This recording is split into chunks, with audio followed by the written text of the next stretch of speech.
And welcome back to another edition of the Michael Decon program, live and direct, reporting to you from the wastelands of California. My name, in fact, is Michael, and I am a mere figment of your imagination.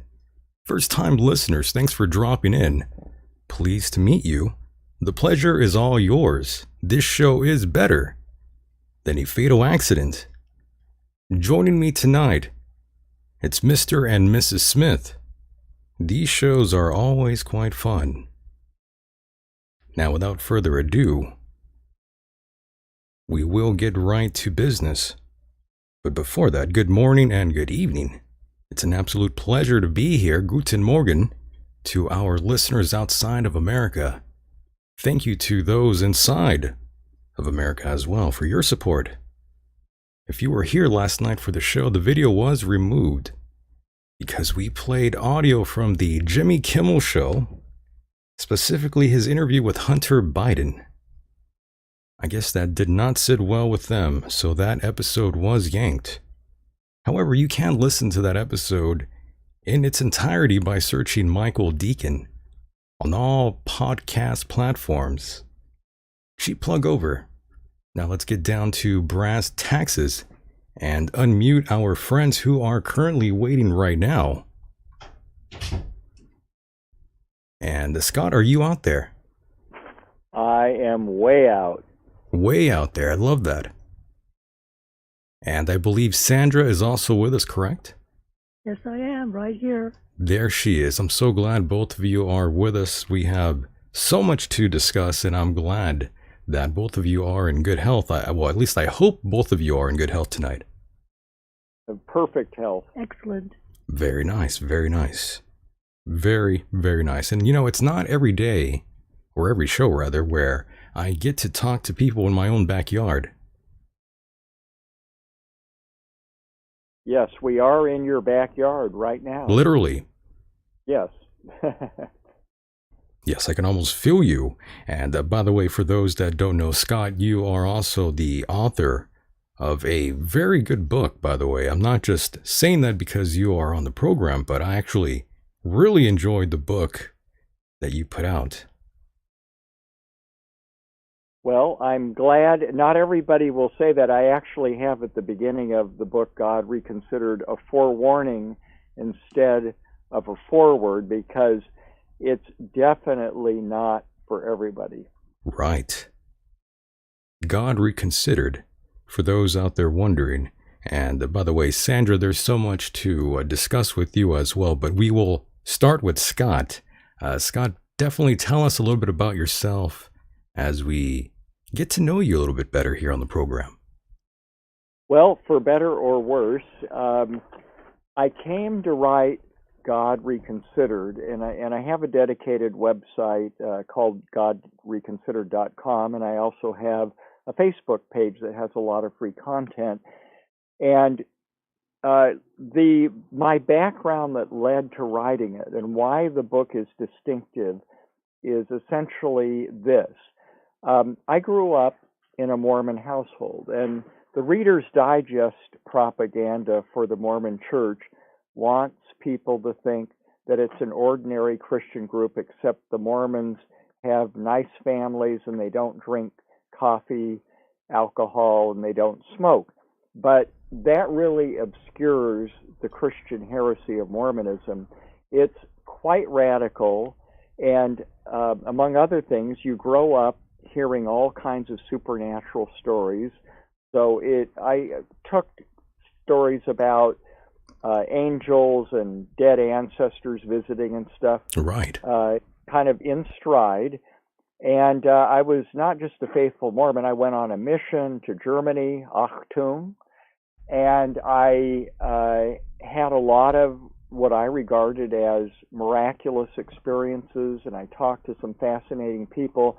And I was a defender of the church against the Orthodox Christians who thought it needed to be persecuted until 1989. And for recreational purposes, I was studying the UFO phenomenon. I thought it would just be fun to know something about it. I didn't think that, you could really resolve it to see if it was a real thing. And then I stumbled across the abduction phenomenon. And Mormons actually believe in people on other planets. It's part of their theology. Right. And so that shouldn't have bothered me, except the deeper I got into the abduction phenomenon, the weirder I realized it was, and it began to challenge my sanity and my theology.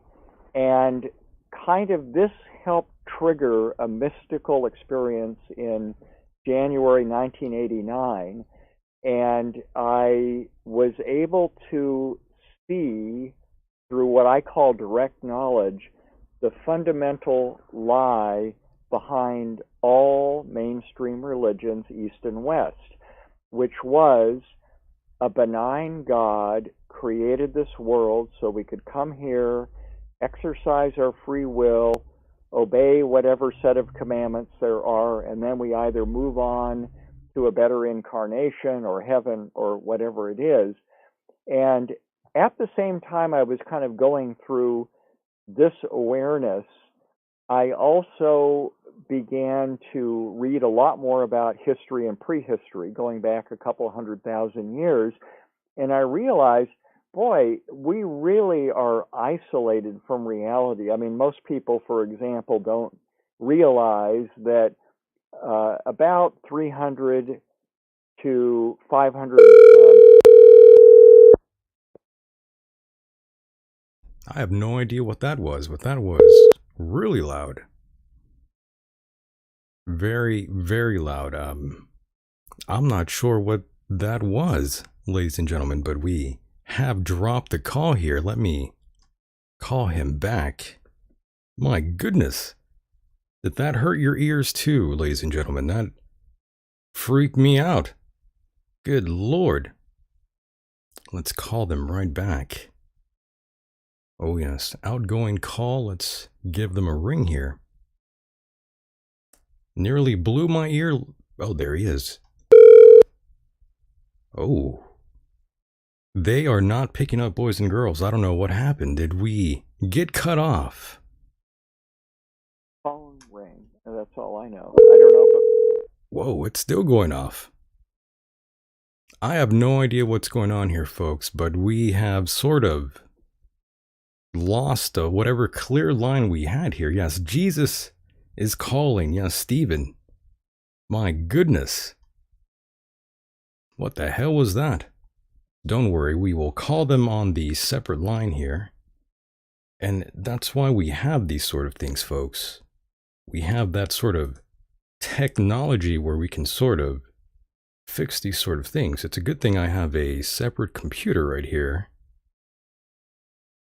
and we can all carry on. Now let me just remember their number. Holy crap. Oh yes, that is their number. I was going to say it out loud, but don't call them, folks. That would be bad. Don't prank call them. Don't ever do that, folks. Leave that up to me. All right, let's see if this works here. Yeah, that worked. There you are, Scott. How are you? Yeah, did we get cut off by a phone call to you or to us? We can't even tell because the phone didn't ring, really. I mean, we heard a ring. I thought it was you guys. It wasn't coming from my end. Yeah, okay, it is possible. I mean, normally we get like a regular phone ringing, but we're on speakerphone. So, yeah. What's the best number to reach you on? I mean, well, we're live right now. It's okay. Okay. Yeah, you guys sound great now.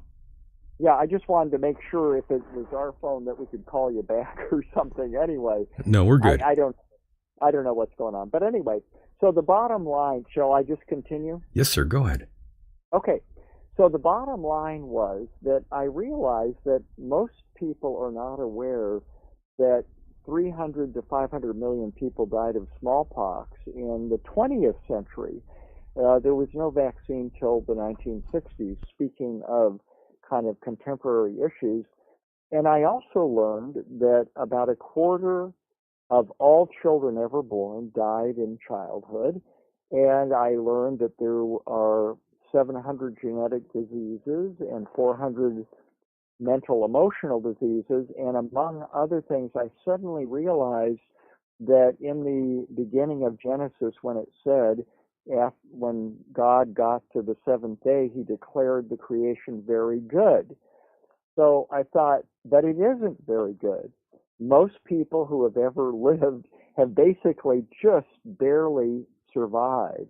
They haven't had time to develop spiritually.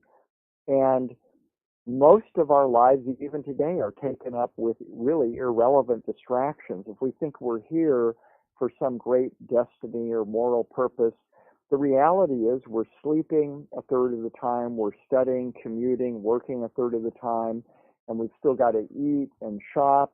And if we have any free time, we're not involved in spiritual practices. We're watching videos, we're on Twitter, watching sports. So the theme of all mainstream religions that God is benevolent and we're here to follow this grand search for truth and graduate from this life didn't make any sense. And the deeper I got into it, the more I realized I needed to search spiritually, and I ended up going on interviewing shortly after my mystical experiences. I had two of them in 1989. I interviewed the famous paranormal author Scott Rogo, and I wasn't sure where I was going to place the interview. This was the only really in-depth interview he had ever done. And I did the interview and set it aside, went on vacation, and when I came back, he had been murdered. And there's a whole story behind the police using psychics to identify his murderer. And this became the start of my career covering the paranormal for Fate magazine, because his interview ran in Fate magazine in 1990. So that's the long story long about how I came to write this book. This book is the culmination of my traveling the world, looking at Buddhism and Hinduism, some of these trips with Sandra, who has her own interesting story. Right. And when I finally discovered Gnosticism, which I decided had the most truthful philosophy that explained evil and suffering in the world, I wanted to share that. So in 2014, the end of 2014 is when I published God Reconsidered. So it's kind of my effort to show other people how I came to figure out what the middle path is between mainstream religion and atheism. Understood. And of course, you started off as a Mormon. And was that something your parents instilled inside of you, Scott? Well, I grew up in a Mormon household. My father was a convert, and my mother had a long line of There we go. ancestors who were Mormons. However, and quite frankly, Mormon leaders actually encouraged members to search other religions and learn from them because they recognized that within one's culture, the truth might be colored by wherever you live. And Brigham Young, for example, said, go to other churches, listen to other religious teachers, and you'll learn things. So they have a very open-minded attitude towards this. And so I had an interest in the supernatural and other religions and stuff early on. I didn't consider that in conflict. Understood. And what about those that say the Mormon church is like a cult, per se? Well, I'm sure you get that all the time. Yeah. First of all, conventional Christianity is a cult. And I say that because when I was Mormon, the Mormons accept the New Testament more or less literally, but it wasn't fully until I read Bart Ehrman, the former evangelical scholars, Jesus Interrupted, and then later Richard Smoley's How God Became God, that I understood how conventional Christians filter the understanding of the Bible through a certain propaganda that's been in place on how to interpret it since Constantine. And the reality is, when you go back and you read these four Gospels, just to give you an example, they completely contradict each other. The kind of the most symbolic example of that is, on Christmas Eve, you might have a little family play or something at church where it shows the wise men and the shepherds showing up to the baby Jesus at the same time. And they kind of try to blend all four stories together.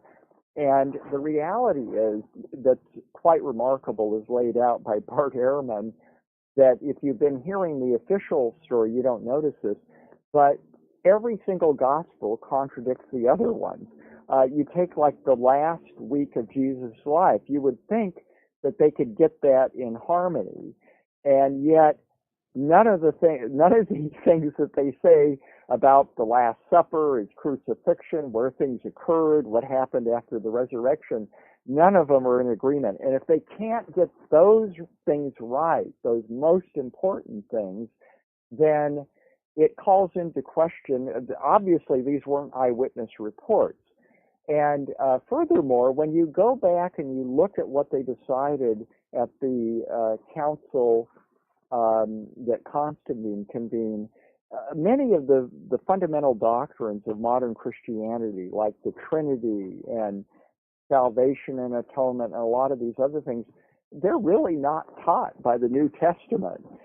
It's really quite astonishing because while Mormons have their distinct doctrines, we grew up believing that you could take the New Testament literally. So when people say it's a cult, the Mormons have a kind of a very sophisticated way of interpreting or blending the interpretation of the Bible. They take it kind of literally, but they don't take a fundamentalist notion that it's inerrant and perfect or anything like that. Mormonism has distinctive doctrines, and they have some pretty good scriptural defenses for those. But the people who are pointing the finger at it as a cult really don't even know. And I've been on debates, incidentally, with Orthodox scholars, and they are absolutely clueless. So part of what I do in God Reconsidered is I have a chapter going through what mainstream Christianity teaches, and then I show what the Bible actually says and why it doesn't make any sense. And embedded behind that is my criticism of all mainstream religions, which is that the premise that we're created and incarnated for a benevolent reason makes no sense when you look at human history and prehistory, and we can get into more detail about that. Yeah, no worries. And I'm with you. I'm on board with most of what you just said. But going back to Mormonism really quickly here, the Seer Stones, very unusual for me as an outsider, of course, looking in. That's always been a very strange one. The story of Joseph Smith, that's a very, in my mind, it seems a little irrational, Scott. Well, I would recommend, since I've read the critics, and I had many debates with the critics. Sure.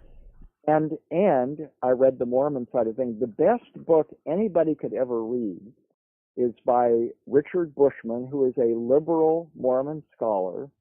He's got the most objective biography ever written on Joseph Smith. The rest of them are, quite frankly, trash, and I've read most of them. It's called Rough Stone Rolling.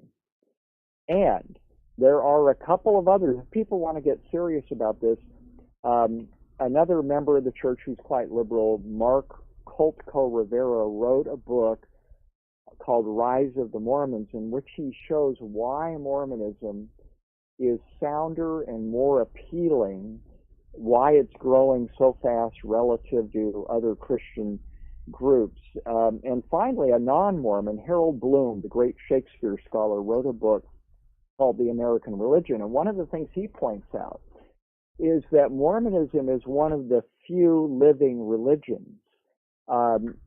Just to give you one example, most people may not realize this, but at the Kirtland Temple dedication, thousands of people were there, and they all claimed to have seen angels around it, just like with the Marian visions at Fatima and elsewhere. There were like 40,000 witnesses, some of them atheists.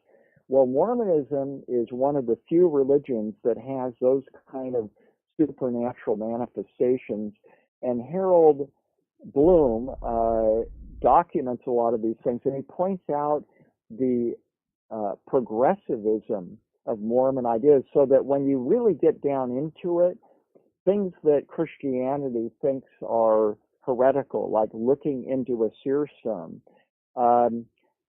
people don't know the story behind that, which is when and we have lots of witnesses, including people who later left the church.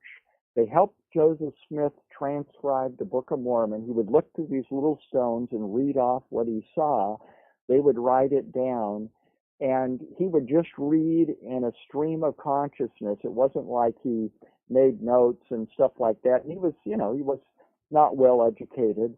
And a lot of the archaeological things turned out to be surprisingly correct. But more to the point, the people who became disillusioned with him, they later said, yes, I saw an angel visit us. And they were witnesses. They granted that he had supernatural powers.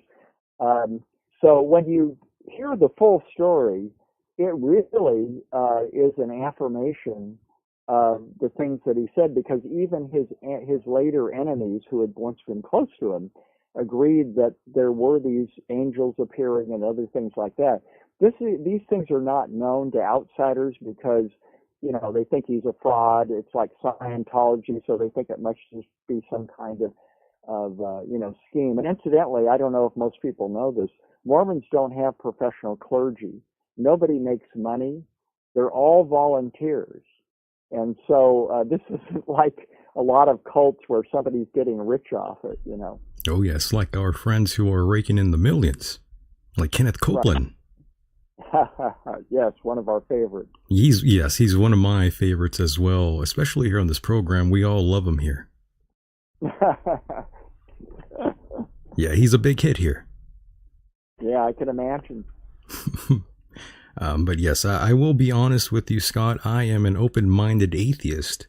Sometimes I'm anti-theist. It just depends on my mood, to be honest. But let me be diaphanously clear with you. All that means is I'm not entirely convinced in a supreme being. That doesn't mean I'm closed-minded. It doesn't mean I'm a militant atheist. I've always been somewhat skeptical, but I enjoy the notion that life goes on somehow, somewhere. I like that, I really do. I would categorize that as hope, not faith, though. I just, I don't see any evidence of an active God interacting with Okay. society right now. That's all. Yeah. Right. So you actually are my target audience because Yes, sir. I went my atheistic phase after my mystical experiences. I want to emphasize the things that are the problem with the militant atheists, and I know that you've had Michael Shermer on your show, and I've clashed He's with been him. regular, yes. Yeah, let me tell you what the problem is, as I gradually discovered with the militant atheists, is they're not truly skeptics. A true skeptic keeps an open mind. The problem is that when you dig into it, you find out that they are as fanatically closed-minded crusaders as the evangelicals, and I would attribute that to some childhood trauma with religion. And I'll give you some examples. Marcello Truzzi used to be the editor of the Skeptical Inquirer, which, along with the Skeptics magazine, is one of the two major Skeptic Society publications. And he wrote a book called The Blue Sense, which is about how he discovered that there really are a lot of psychics who have helped the police, and they've had astonishing success, and I've known some of them.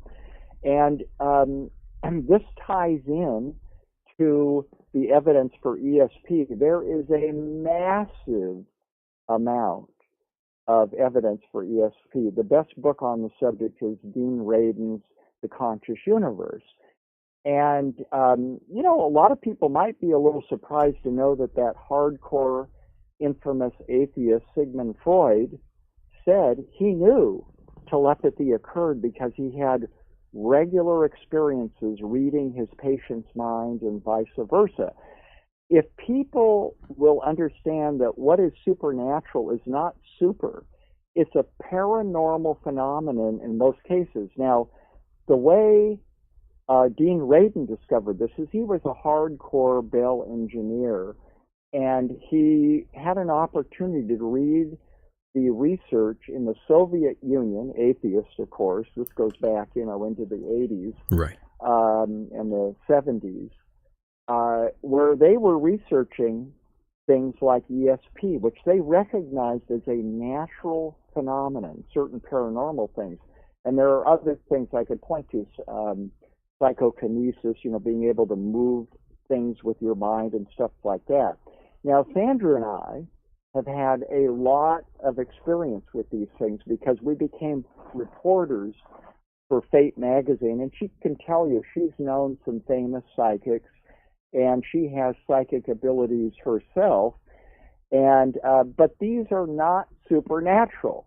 So if one is an open-minded atheist, you don't have to believe in God, but you can accept certain phenomena. Now, part of my book is to call into question the notion of why there's suffering in the world. How could God be benevolent and allow unjustified suffering in the world? So that is kind of what my book addresses. But the opening chapters show the evidence for ESP as a natural phenomenon.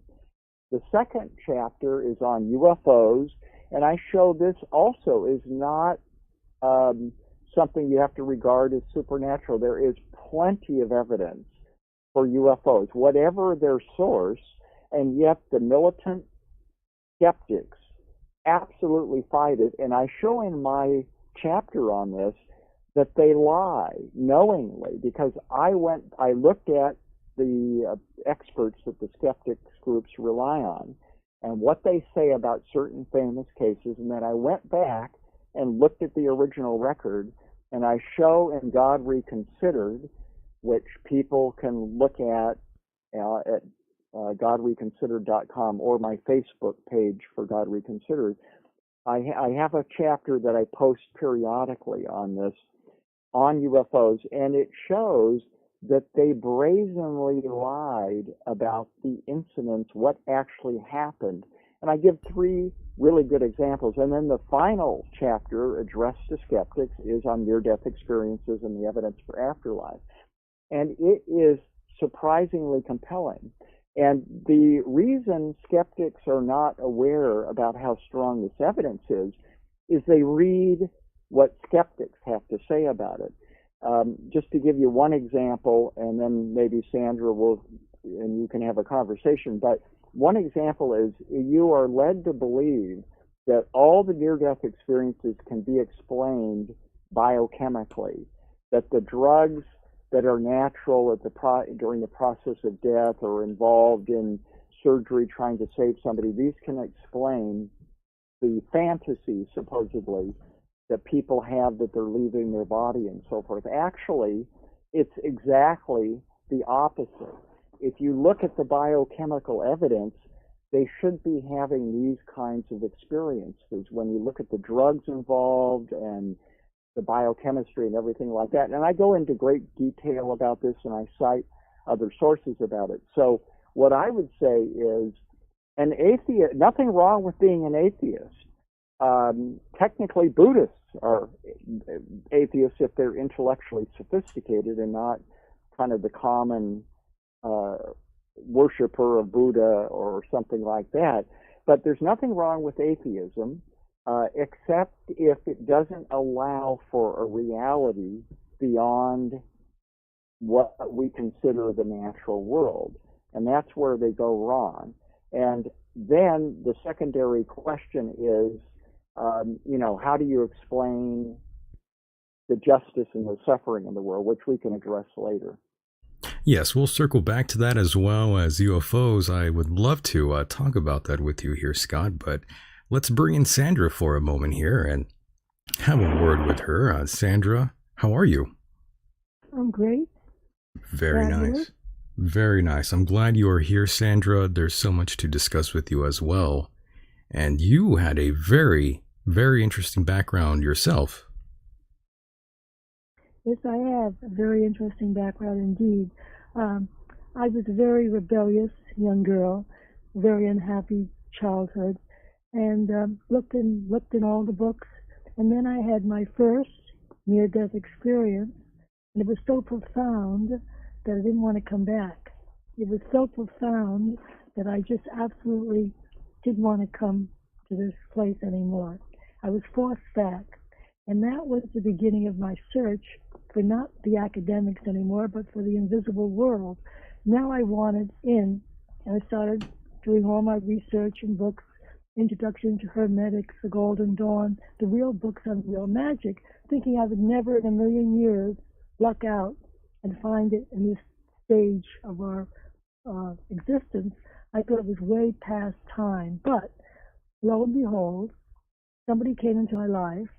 And again, I thought it was nothing because he was a very unlikely looking person. I thought, like most charlatans, he talks a big game, nothing much would happen. And then in 1974, he said he'd come over and do something with me. And he came on a motorcycle. I was so sure it was nothing. I had prepared to go out that evening to a party. And it was Christmas Eve, 74. And he came over with his little bag of tools and asked me if I'd ever been in a magic circle. And I said, no, but I've read about them. I know about them. I've, read it was a very serious thing. And he said, well, we're going to work this way, but you have to promise me not to leave the magic circle once we start. I said, okay, and I was very nonchalant, thinking it would be very little, nothing much. And I sat there, and all of a sudden, with his little bag of tools, he starts his incantations, north, south, east, and west. And as he's working, the energy in the room started to explode to such an extent that my hair stood on end.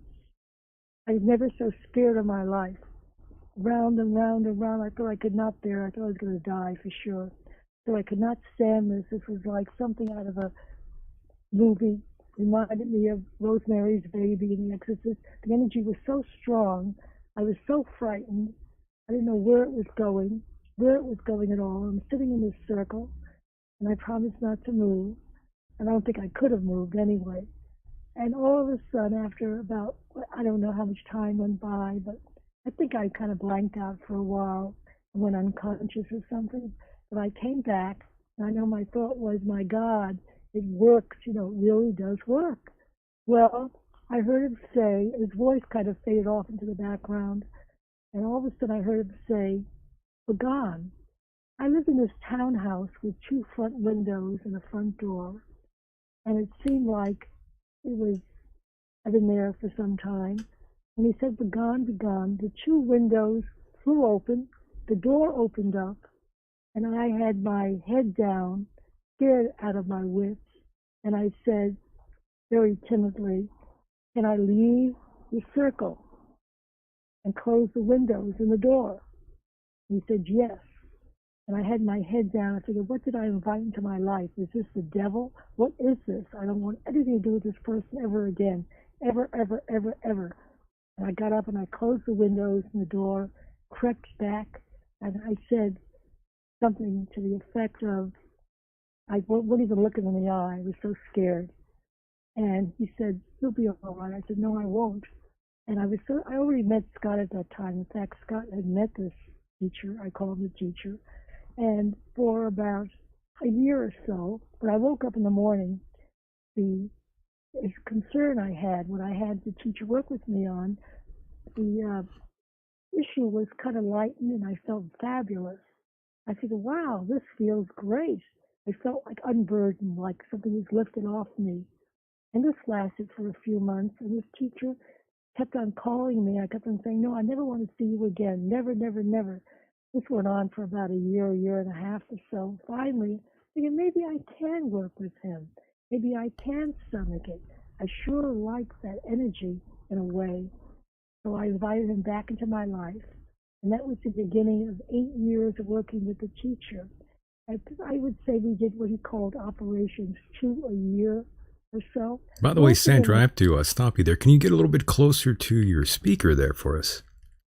Most of them were for my own personal relationships, which were usually going bad.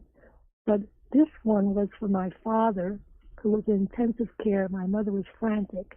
She said, "He can't die." She was so frantic. I said, would you work with me on this?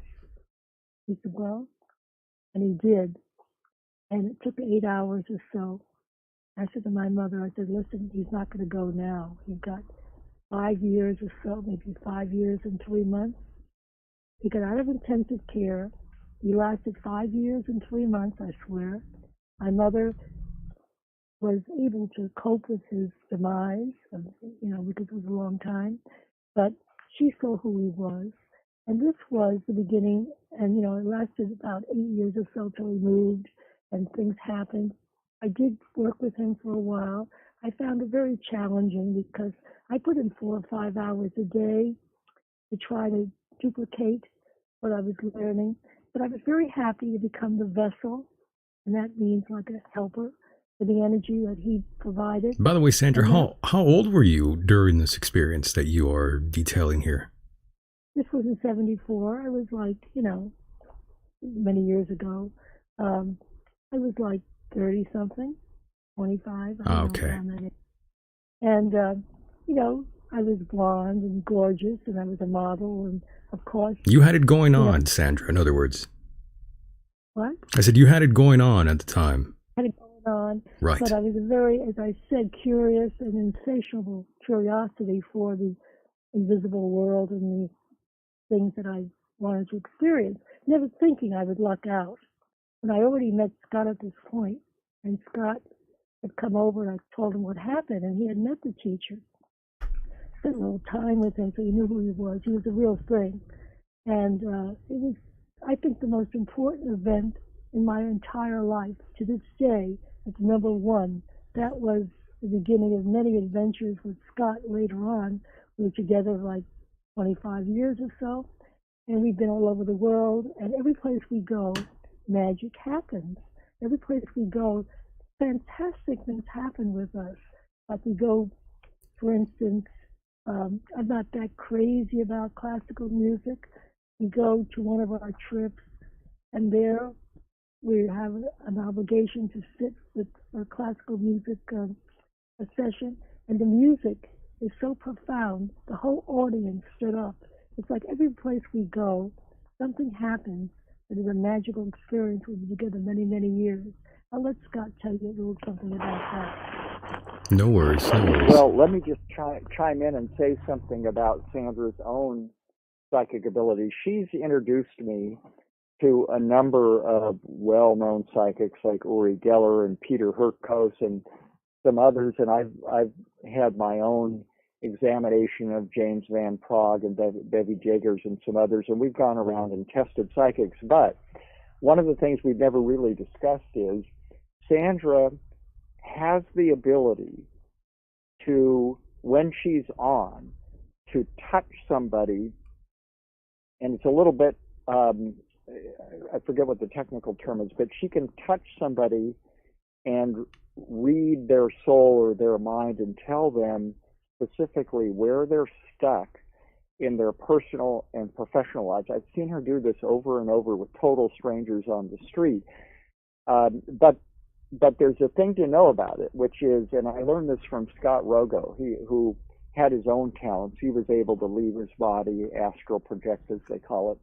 And he said the thing to understand about a lot of psychic phenomena is that it's like a bad electrical connection.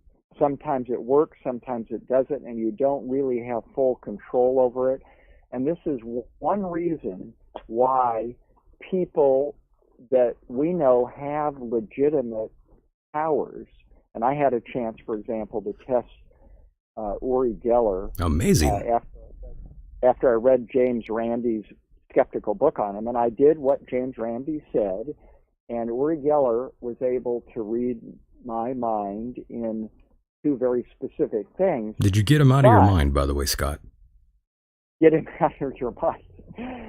And the thing is, though, is the problem with a lot of psychics is because they know they're genuine, but they also have a sense that they're not always on, they try to push the envelope, using their mind to come up with things and make guesses, and so they end up making mistakes, or they have a very hard time discerning what the truth is.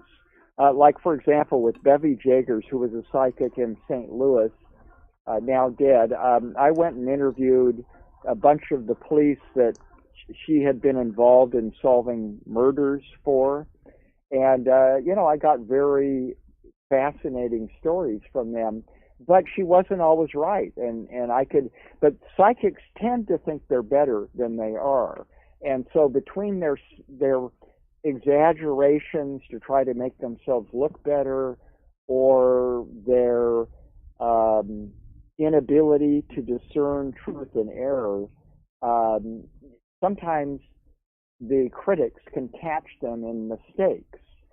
But I'm going to let Sandra tell you about Peter Hurkos, who I think we would agree is the most interesting person we ever met, with a really proven talent.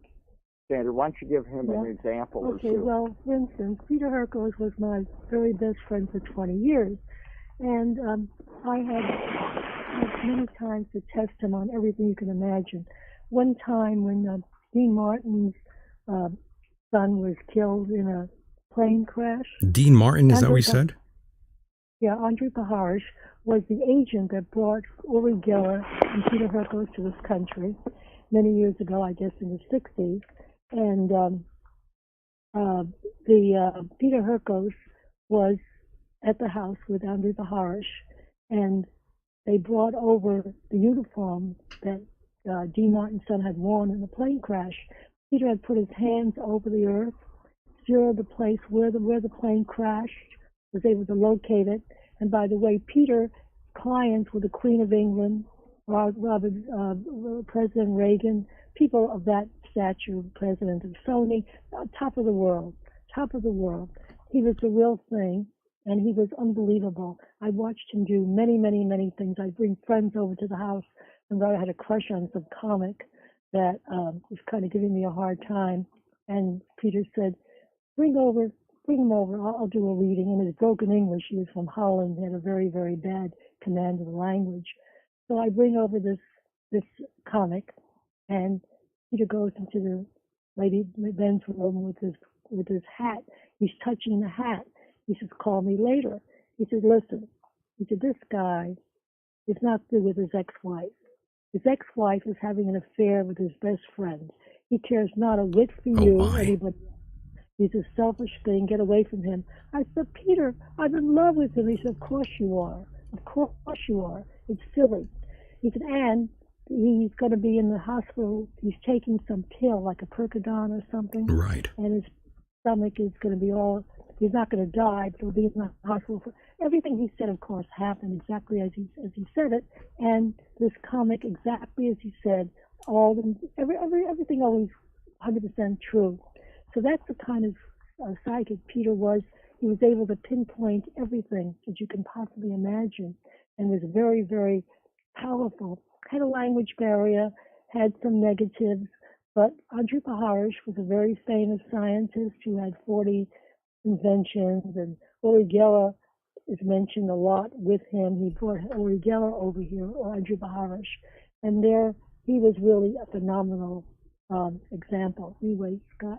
Yes. By the way, Sandra, don't go away yet. I was just going to ask you, Scott was saying you have, well, he was describing what I'm sort of picking up as sort of like the royal touch. You know, back in the 16th century, they had these sort of like faith healers, as we call them today, but they had the alleged divine touch. Do you have something like that, Sandra?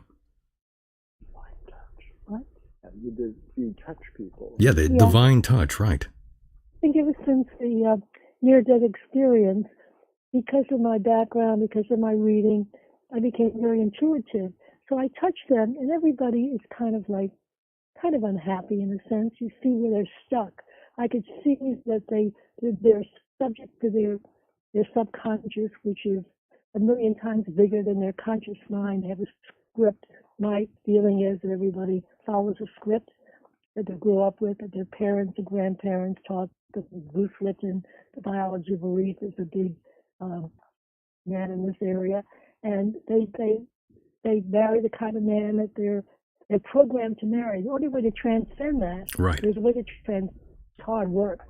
Transcending it would mean stopping all the chatter in your mind, right, which is done by heavy meditation, using a light and sound machine, possibly, and then getting above the chatter, and then knowing how to reconstruct what you want, but you have to know what you want, number one, and you got to do it properly, which means it has to be done with all the senses, all the senses have to be tapped in, which means hot water, the sound of crickets, the sound of birds, the sound of grass, everything has to be authentic, and you got to do it every single day as a ritual every day until this thing materializes. That's the only way you can transcend your script. And everybody has a script, some fabulous, some not so fabulous. Some people are successful in life. They're able to overcome any obstacle. They were brought up to great parents or great parents that have gave so much confidence that they can transcend their script. And not many can, unfortunately. Yes. So that's what we call it. By the way, Sandra, when you were, a very little girl, were your parents heavily religious as well? No, my parents were not heavily religious. They were Jewish people. I've been to I think at least 20 schools before I got to high school. I was completely ignored by the teachers who moved so much they couldn't do much for me. No one ever picked up I was dyslexic. Nobody picked up anything. I self-educated myself the best I could. But no, it was not a very religious family. It was not a very good background. And I was totally unhappy as a young girl. And that motivated me. Being that unhappy gave me a big reason for living. Because I went to the movies a lot as a kid. And I thought, gee, live on Park Avenue, to hang out with the world's greats. That's what I did. And I went ahead and did that. At 17, I was already living on Park Avenue at 18 years of age. already doing all these things, knowing everybody you can think of. I met all kinds of fabulous people. I hung out with everybody you can think of in New York, and then moved to California and met Huxley and hung out with Timothy Leary and Richard Alper and met Michael Crichton and John Lilly. I was the first person to go into the isolation tank with John Lilly. Oh, wow. That was many years ago. So you know about the dolphins? What? You know about the dolphins? Yes, he did. And he's married to Tony, and I spent a whole week at their house because what happened is I called him.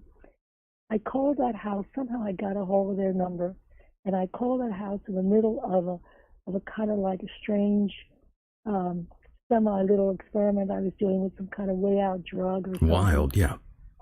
House. And she answered the phone. She put him on the phone. He said to me, you know what? Drive your car to Malibu right now, and how would you like to spend some time in the isolation tank? I invented a brand new. I said, I can't drive my car now. He said, yeah, you can. If you experience utter hell, you can experience utter heaven. So I drove my car up to Pacific Cove, which is where they lived, spent a whole week in the isolation tank, about 4 or 5 hours a day. And the only request I had from him was to give a report as to what I found. So I was like one of the very first people to experience the isolation tank. Wow. He was the man. And it was a whole week there. And then I found, that we are subject, as I even knew then at that stage of my life, that we're all subject to stimuli that's like not even real. It's like it sets off a pattern. And it was very valuable. But I met all these fabulous people because, as I said, I was a Playboy bunny, I was an actress, I was a model. I was quite the bombshell, so I attracted all these men, and I attracted all these people. And the men were lusting after me, the women were jealous of my beauty. Oh, and my. I was so unconfident and so insecure at that stage in my life that everything affected me. So it took me all this time, all these years to build up the confidence to know who I am. Yeah. And once you begin to know who you are by educating yourself, by reading enough, by doing enough homework so that you are an authority on subjects. Right now I'm focusing on my general health.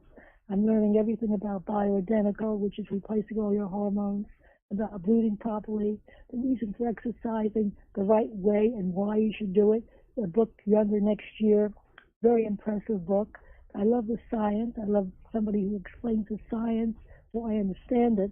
And Scott is reading it too, doing the program with me. We're putting in an hour a day, 6 and 7 days a week. Very nice. We are doing it right now. And now I'm starting on the breathing exercises. I started the bioidentical. I'm looking for a better doctor at this point. But all this work to do with, as you get older, you lose a lot. How do you get it back? Real science, doctors don't know enough. They just know what they know. They're not educated in Europe. We are a backward country when it comes to health. Anyway, Scott, you continue. Hold on, Sandra. Don't run off yet. I had one more question to ask you. Yeah, in terms of, the spiritual quest you have been on your entire life, it also led you to become a follower of Rajneesh. Yes. Yeah, tell me more about that, because, that's a little bit before my time, but, thanks to the internet and through videos, I've been able to catch up. And what I was interested in learning how to break through. And when I was with my teacher, he recommended, I had spent 11 years with Gurdjieff. I was interested in Gurdjieff originally because it was the fourth way of being an observer of life, not falling into the play, but standing outside and watching yourself. I rather like that. And of course, Gurdjieff was a long time gone when I got involved. Yeah. But I did spend 11 years, and by the time I left after 11 years, it got a little stale for me. I got involved with the teacher, and he introduced me to Rajneesh, who I thought was very, very, very interesting. He was very pro-women, Tantra. I loved the way he wrote. I loved the way he thought. I loved everything about him. I almost became a sannyasin. I did go up to Oregon. I didn't go to India because by the time I got involved with Rajneesh, he had taken a vow of silence already. People were like fainting, and that's a cult. It's really a cult. We'll talk about that in a moment. So, Sandra, you were wearing all orange at one time. Wearing orange. Oh, my. I was wearing and I was ready to take the vows and give up Yeah. everything just to be with Rajneesh. Changed my mind at the last minute not to do it, and had taken a lot of classes up in Oregon. Loved the classes. They were on Tantra. They were on all kinds of fabulous subjects that would be of interest to me. And I was very serious about it, but at the last minute, I kind of felt something flaky about the idea of having all the Rolls Royces, the guns and Fula, and it was like a very radical movement. And I kind of got frightened about it and didn't pursue it any further. But that was a very interesting period. I still have 150 books ever written by Rajneesh and all the magazines and all the goods. Yeah, I keep everything, keep all my books, and drive Scott crazy. Yes. For those that don't know, there was lots of controversy back in, what was it, the 80s, 70s, I believe, when, Yes. the controversy with Osho Rajneesh about the allegations that he used sex to keep his cult loyal with him. I'm sure both of you are quite familiar with that. Nothing like that happened to you, though, Sandra. No one took advantage of you in any sort of state, correct? They tried to. They tried to, though. They tried. I mean, they were mostly Europeans were looking to get married, so they wanted an American citizenship. Yeah. Mm-hmm. They believed they had like a very open philosophy, which I was attracted to. I thought their Tantra ideas were very progressive, and I really enjoyed them. I thought women deserved their time in the sun. I thought men are running the world, unfortunately. My idea was that it's time to make a change. Yeah. And, the aging white men, their time has passed. And I was hoping maybe we'd see more feminist movement. But, really, it just enriched my life. And now, so many thousands of books later, life has been very full for me. We've had the best time of our life. We really have miracle after miracle. We're looking for now, even with the virus scare and all that. Yeah. Scott and I still continue to have adventure after adventure in spite of it all. We're writing for some magazines now about things to do when you can't go indoors, outdoor things, and we're getting a very nice response. Very nice. Very nice. Yeah. And Sandra, before we toss it back over to Scott, I must ask you, how on earth did you two meet? And when you did meet Scott, was it love at first sight? No, it wasn't love at first sight. I was like... You were disgusted with Scott. No, I thought Scott was a Mormon little vanilla boy. Oh, you thought he was... you thought he was like a beta male because he's like a Mormon. You thought he was like weak? I was interested in men that run the world. You were into like more alpha men, not, like a Mormon. Yeah. I mean, I knew people that were so famous. I had everybody in the world after me. Look at you. Everyone wanted you. Everyone wanted a piece of Sandra, ladies and gentlemen. A piece of me, and I thought I was like hot stuff. Nice. I really wasn't until later. It took a long time because women are so silly. Love that. They think they look the part, that they are the part. They're not. It takes a lot of education, a lot of background. But Scott was patient. He hung in there for many, many years. Finally, he wore me down. He wore you down. Finally, he found a way to enter. And now, of course, he's this brilliant, fabulous guy that is a heavyweight in every area. His writing is superb, fantastic. He's very well received, very entertaining. We have the greatest time ever. Great companion, great fun. It's been a good choice for both of us. So that's what I can say about Scott. Very nice. Waiting. Awesome. Love that. Thanks for sharing that with us, Sandra. Are you a little jealous? Very nice. And I believe Scott now is back online with us here. I am. My goodness, Scott. I'm now embarrassed that you heard me say that. Well, listen, from the time I've had a career in which I've interviewed everybody from Bill Gates to Stan Lee, all the famous people in the world. And I can truly say that Sandra has had the most interesting life of anybody I've ever met. So, but she won't let me write it up. She's afraid she'll embarrass her family. So, but I mean, just to give you one little funny example. Go for it. Yeah. One day she's driving out in her clunky car to Malibu, and she pulls into the gas station.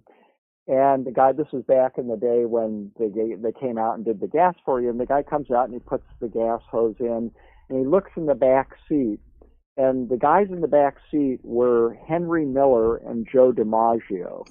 You know, that's kind of a typical Sandra story. Now that's wild. I mean, she was best friends with everybody from Marlon Brando to Sammy Davis Jr. Yes, she's had the most remarkable life of anybody I've ever known. So, you know, we have complementary skills, and she is kind of the pagan witch, and I'm the Christian mystic. And it's a good pair. She brings a certain, she attracts, when we go on these adventures around the world, she attracts all kinds of strange synchronicities. And my job is to kind of do the homework that lays the groundwork for that. So we always go to these destinations like India or Turkey or whatever with what we think is going to happen, and then the gods show us otherwise, because what we think is the thing we want to do turns out to be the least important thing, and there's always some mind-boggling thing. Like she mentioned the symphony. She was absolutely certain she was going to hate the symphony. But we have these synchronicities. It seems like the gods, as we call the powers that be, want us to encourage people to get outside their little bubble, learn about the history of the world and other cultures, and part of our message to them is that you know, quit wasting your time on Twitter and all your time shopping and eating and watching sports and all this other stuff. You know, go experience the real world. And we have specialized in traveling to Muslim countries, for example, and coming back with a report that you're much safer traveling to a Muslim country than staying here in Los Angeles, for example. Oh, wow. You know, Americans are completely isolated from global reality in every way. Well, I don't disagree with you on that one, and we have so much more to discuss here, but, you know, I can't let this one go now that, you know, we're talking to you and Sandra is there. I have to ask you, Scott, when you first laid eyes on Sandra, did you think she was the one? No, both of us thought we were completely incompatible. The reason we met was because of all the stress in her childhood, and genetics had caused her to have dental problems. And so she called up, I was a 23-year-old kid at the time. She called up a store I was managing. I was, by truly a series of miracles, I'd never worked in retail before, and I was asked to manage two large natural food stores, as they were known in the 70s, and at the same time I was asked to start the predecessor of Vegetarian Time. So that's kind of how I entered the alternative medical world, if you will, and she came in to get some advice on how to help her dental health. So that was the basis of our meeting, and we had totally different background. She had this glamorous actress model life before me, kind of a secular Jew who was searching spiritual stuff. And, you know, I was still a very devout Mormon, and we could not be more different, and neither of us had any idea that we would ever get together. And then strange things started. 91. Yeah, 91. The planets aligned. A mystical experience that was ongoing, and I just happened to be there at the time, and it's a whole story unto itself. And I actually wrote a thing called my Adventures in Journalism for LinkedIn, my LinkedIn blog, all about my crazy life and how she became involved in that and how we kind of started off our adventures. But if you had asked both of us up until Went to Ireland. the first trip we ever took together was to cover the war in Ireland, because that was my last trip there. I had had a long career covering the war, and she knew nothing about Irish stuff. And that was our first adventurous trip together in 1993, and that was kind of the beginning of our relationship. Understood. And what do you make of those individuals out there who say, they want to connect with God, so they start taking psychedelics as a shortcut? What do you make of those folks, Scott and Sandra? Well,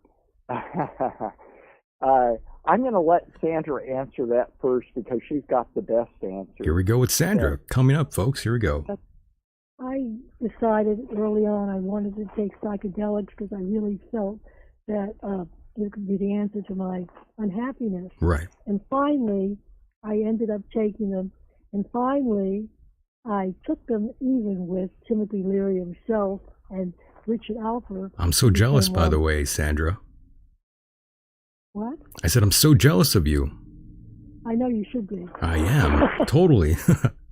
Yeah, well, what happened is that somebody had given me, I don't know if you know what Santos is. Santos is the highest grade of LSD there is. And I was experimenting with great grades and trying to find my way. And I came home, and this trip I had taken hadn't taken off till I got home. And when I got home, I went into this full-blown trip that was so powerful that I decided to say yes to everything. And the phone rang the very next day, and I said yes before I even answered the phone. It was an invitation to go to a party at Beverly Hills at the Polo Lounge, and there I met an attorney that invited me to Berkeley to meet Timothy Leary, and that's how I got to meet him. He said, "I want you to meet him. Do you want to come tomorrow? My wife and I are flying. She's going off. I want to introduce you at Berkeley." I said, okay. I was saying yes to everything. That's how I met him. I spent a whole week with him in San Francisco. This was like, I guess, 1969. Wow. Something like that. And this was at the peak of his career, when he was absolutely the king of the world. Tune up, whatever it was. Turn on, tune in, and tune out. Yeah, is it. And he was the king of all the young rebellious people, and I was, for that week anyway, the queen, because I was with him. So that's the kind of experience I had. And then I became disillusioned after a while. I thought that, psychedelics are great, but there's nothing like finding your own answers. I think that drugs are a shortcut that lead to nowhere. I think you've got to really, really put your head into your own research. I think it's a waste of time to try to do anything but your own thing. But there was a time when I took a great many trips. I never got burnt out, thank heavens for that. And I never really became a druggie. I don't have a drug gene in my body. Yeah, no impulses. Yeah, nothing like that. No, didn't become anything. No problem whatsoever. But on my own, I decided not to do it anymore, and I haven't done everything a long time, because I feel that it's not the way to go.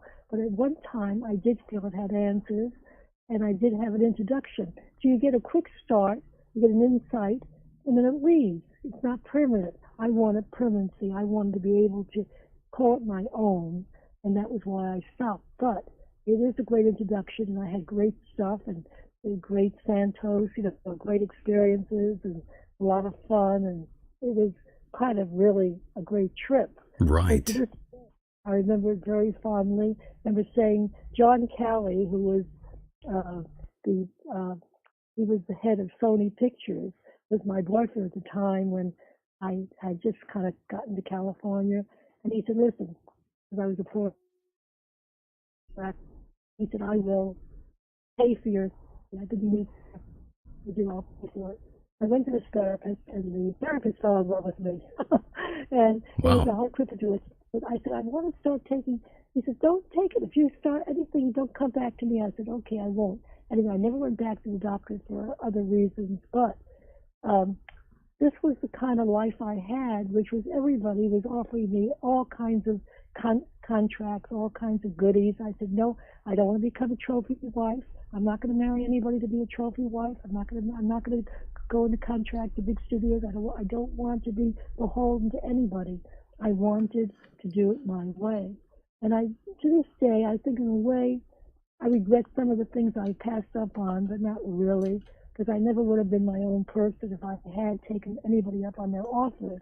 But I had great opportunities. Everybody wanted to do this and that, whatever. I remember going out with Marlon Brando and telling me, I purposely had seen him in a movie when I was like 10 years old. I was like, I want to go out with him one day.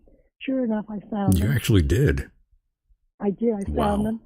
Gold Medal Studios. He was doing The Fugitive Kind with Anna Magnani, and I arranged to have somebody take me up to the Gold Medal Studios. Another deal that was going on, and he was there. Of course, he saw me and he liked me very much. That's how I met him. Took me to dinner. I was very young at the time, like maybe under 18, kind of young for him even. Oh my God. And, and he said, you're the most beautiful young girl I've ever seen, but you don't think enough of yourself. I said, I do so. I was so insulted. I do so. Yes. No, you don't. He was right and I was wrong. He said, I'm not the world's most famous actor for nothing. I know human nature, and I'm telling you. So that was, people were telling me and people worked with me and helped me, but I had a lot of experience with meeting everybody you can possibly meet and getting a good feeling for everybody to what to know and how they thought. And you were really at the right place at the right time, by the way, Sandra. I was at the right time, at the right place, and fortunately, I felt that life has never been better than it is right now. On one level, I never felt more integrated than I do right this minute.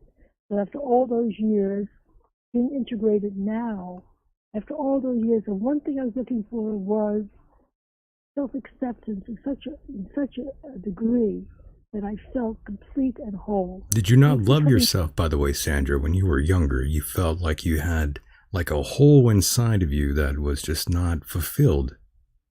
It wasn't, and it's still not 100%, but much, much, much more so than ever before. Now I don't really I don't need the validation as much. Very little validation anymore.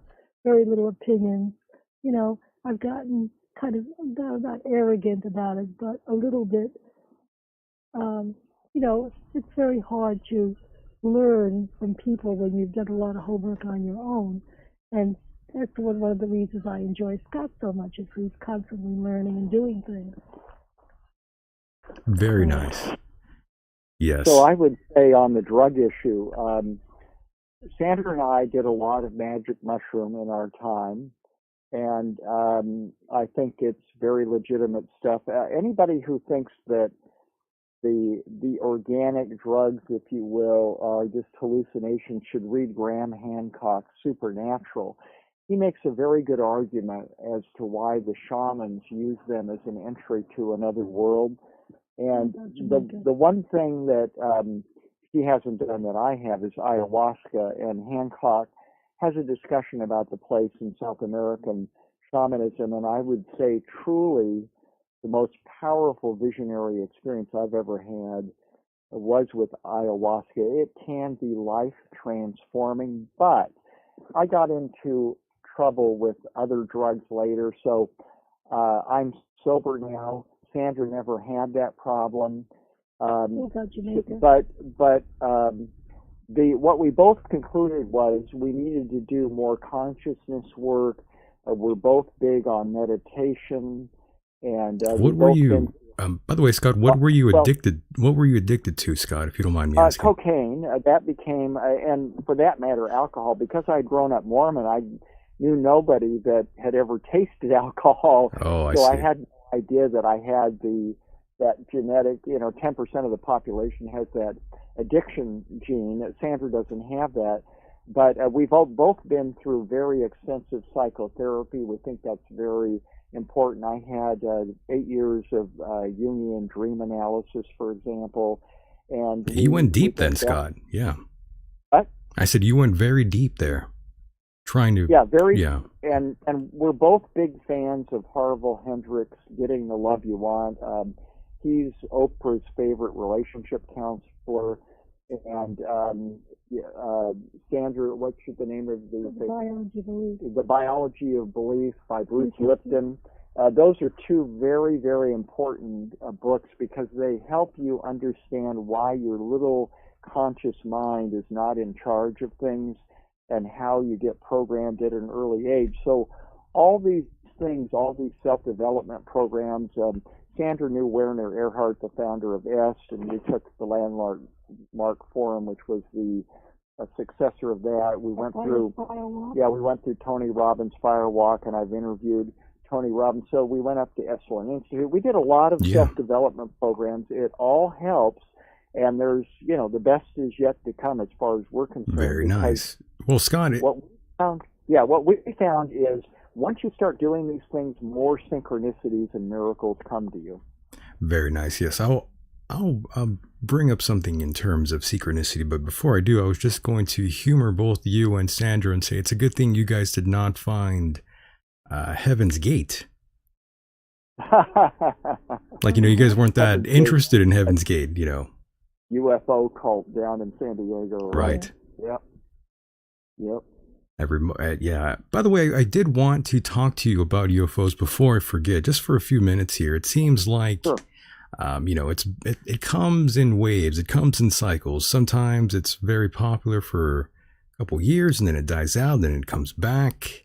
And we have seen a resurgence the last few years. The UFOs, it's a pretty hot topic now, Scott. So I'm sure you have plenty to say in terms of UFOs.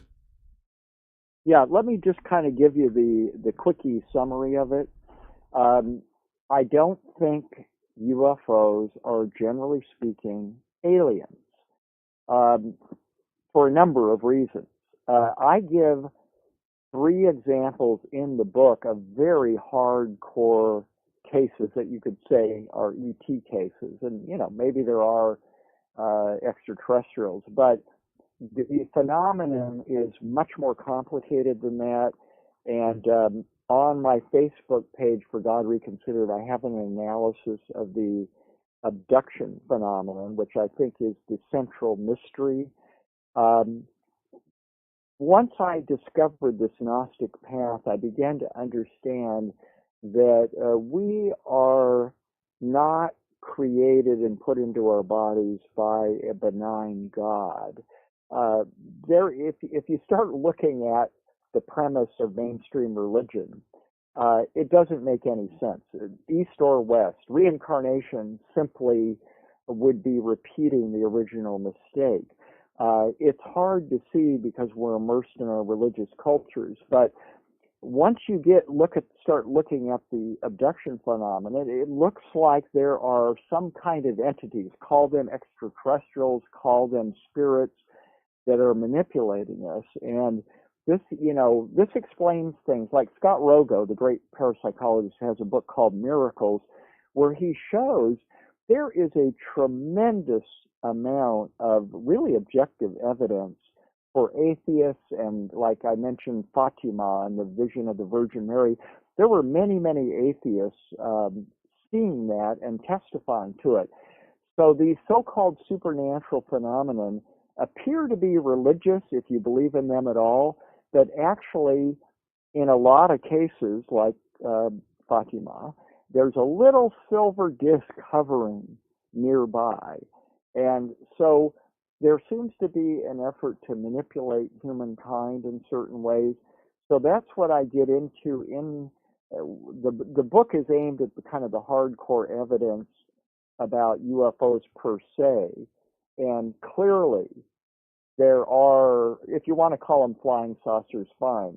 The skeptics are so close-minded they just can't stand to admit they're real. And J. Allen Hynek, who was the military's chief debunker, eventually gave up and said, something, I'm trying to explain away things that actually are real. He's the guy who invented the explanation of swamp gas for people seeing lights in the distance and stuff.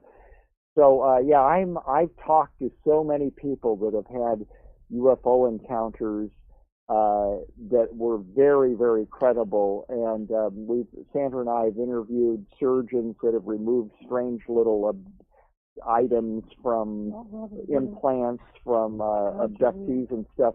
We have just a zillion things that we could talk to about that, but it's a real phenomenon. It's worth serious discussion, and unfortunately the serious scientific types think it's silly and they don't really understand why it should be taken seriously. Yes, and for those that are curious and want to read more about the book, that is godreconsidered.com. I believe you do talk about that in your book. And amongst many other things, it's a good book, by the way, for those that are curious. Again, I'm not just saying that because you're here, but it's a fact. It's a good book. Thank you. Very well written, by the way. Very entertaining. I was not bored while reading any of it. Good to hear. Oh, yes. And by the way, you're much more objective than most readers, needless to say. Well, that's the thing. I tried to sort of remove myself from any of that. And I gotta throw this on the table for you, Scott. How would you like to have a discussion with Michael Shermer? Well, I corresponded with him in the pages of Fate magazine, and there's an interesting story about him in Dean Radin's new book called Real Magic, which I highly recommend, where he talks about how Shermer was spooked by some strange coincidences or synchronicities. I recall. Yeah. Shermer's a waste of time. You think it's a waste of time? Well, here's the point. No, I mean, listen, all you got to do is read Michael Crichton's book, and incidentally, he was a friend of Sandra's. Michael Crichton has a book called Travels, which is about his travels around the world, and it changed his mind. You know, he was a Harvard Business Medical School graduate, and when he came back, people wanted to hear from him, you know, Andromeda Strain and what he learned and everything, and he said, sure, I'll come and talk to the Skeptics Society. And then they got wind of what he was going to say, and they stopped him from coming. So he took the speech he was going to give, and he put it in the back of Travels as an appendix. And when you read that, you understand, and my book is partly a response to Shermer too, you read just how close-minded they are. I have a whole story in here about their hostility towards Dean Radin's book on ESP, The Unconscious Universe. No, Shermer's a total waste of time. He seems very reasonable, but at the end of the day, he cannot look at things objectively. He's too close-minded. I'm skeptics anymore. So he's too close-minded, in other words. Yeah. All the skeptics are. They pretend that they're scientific and objective, but you know, I had enough experience with them. If you read either of Dean Radin's books, Real Magic, for example, he gives further examples of this. Dean Radin's a real scientist, and that what he went through with the censorship by Nature, the British publication, when it came to a review about his book and all kinds of stuff. I tell some of this in God Reconsidered, but it's a complete. They're almost as reasonable to try to talk to as an evangelical. They just have a different religion, which is there's absolutely nothing supernatural that we don't already know. You know, like I say, all you got to do is take the evidence for ESP. It is overwhelming, and they can't admit that there might be something natural like reading minds. The Soviets had no problem with it, but they get it all mixed up, atheism and religion, with things that are unfamiliar to us, you know. But it's kind of funny because nothing is stranger than quantum physics. You probably heard about the new particle they're looking at that completely upends all the prior assumptions about. Absolutely, but I barely barely understand any of that. But yes, I have been reading along. It's quantum mechanics. It's a mind. You know what? Yeah, I've had plenty of encounters with the skeptics on social media and stuff like that. And they are no more open-minded than evangelicals. They have high IQs. They've got a lot of information, but it's a little bit like integrative medicine, which is kind of our specialty in the mundane world. We know that the integrative medical things work because we've had a lot of experience with clinics. I ran a holistic medical clinic. She took her mother to the best cancer clinic in the world. But if you talk to the average doctor, 90% of them are totally misinformed about all of this. And so you know what it is the scientific establishment is 40 years behind the pioneering evidence. There was a whole book on this by Thomas Kuhn, a classic called The Structure of Scientific Revolutions. And basically he says the scientific gatekeepers are teaching what they learned 40 or 50 years earlier, and you have to wait for them to die off about 2 generations before the pioneering evidence can be published in academic journals and taught at universities. So it applies to archaeology, to alternative medicine, almost every field that I've had anything to do with. The gatekeepers of scientific conventional wisdom are just clueless. Understood. Understood. And I'm just curious, by the way, Scott, do you think you could take Michael Shermer in like a fight? Well, I would have, it would be very easy for me to go through anything, UFOs, ESP. No, I meant Scott. I meant like in the physical sense. Like, do you think you could physically like beat him up? Well, he rides a bike a lot, by the way. He's got some decent cardio. I think that he's a waste of time to spend any time on physically or mentally. I actually had challenged him one time. Oh my! I said, why don't we do a fundraiser? We'll bring our psychics and have them read the futures of your members for a Halloween joke fundraiser for the Skeptic Society. He didn't seem to find that too amusing. And but the fundamental problem is that he thinks of himself as objective and open-minded and stuff like that. But I've read his reviews. I've read his magazine very extensively. And he buys into all the phony lies that I document in my book about UFOs and near-death experiences, stuff like that. I also torture him, by the way, for those that don't know. It's a love-hate relationship between me and Mr. Shermer. We go back and forth all the time. So, these questions I'm throwing at you about fighting him, he's going to hear it and he's going to laugh. Yeah. Unfortunately, I have read also, the Committee for Skeptical Inquiry and their publication in Skeptical Inquiry. They're both mirror images. I published a story in Fate about how they were rivals, and he wrote in a letter protesting, saying not true. But I had actually talked off the record, supposedly. They didn't know who I was as a writer, with the people at the Committee for Skeptical Inquiry, and they were really infuriated with him. They felt he stole their members. Anyway, he tried to deny it, but I know otherwise. So, I learned that, what the problem with the skeptics is, they don't do their own research. They have their own so-called experts. It's kind of like the Catholic Church says, don't read these books. The Pope says they're evil, and the skeptics have their so-called experts, and they'll say, don't read any book about ESP because a physics professor at Berkeley says it's absolutely superstition. And so they all rely on that, and that's why they take at face value their so-called UFO experts when I've shown they lie. But none of them actually would go and double-check their own experts. So it's just the atheist version of the Catholic Church. Understood. And by the way, Scott, I got a private message here wanting me to ask you this question. Currently, right now, are you still a Mormon?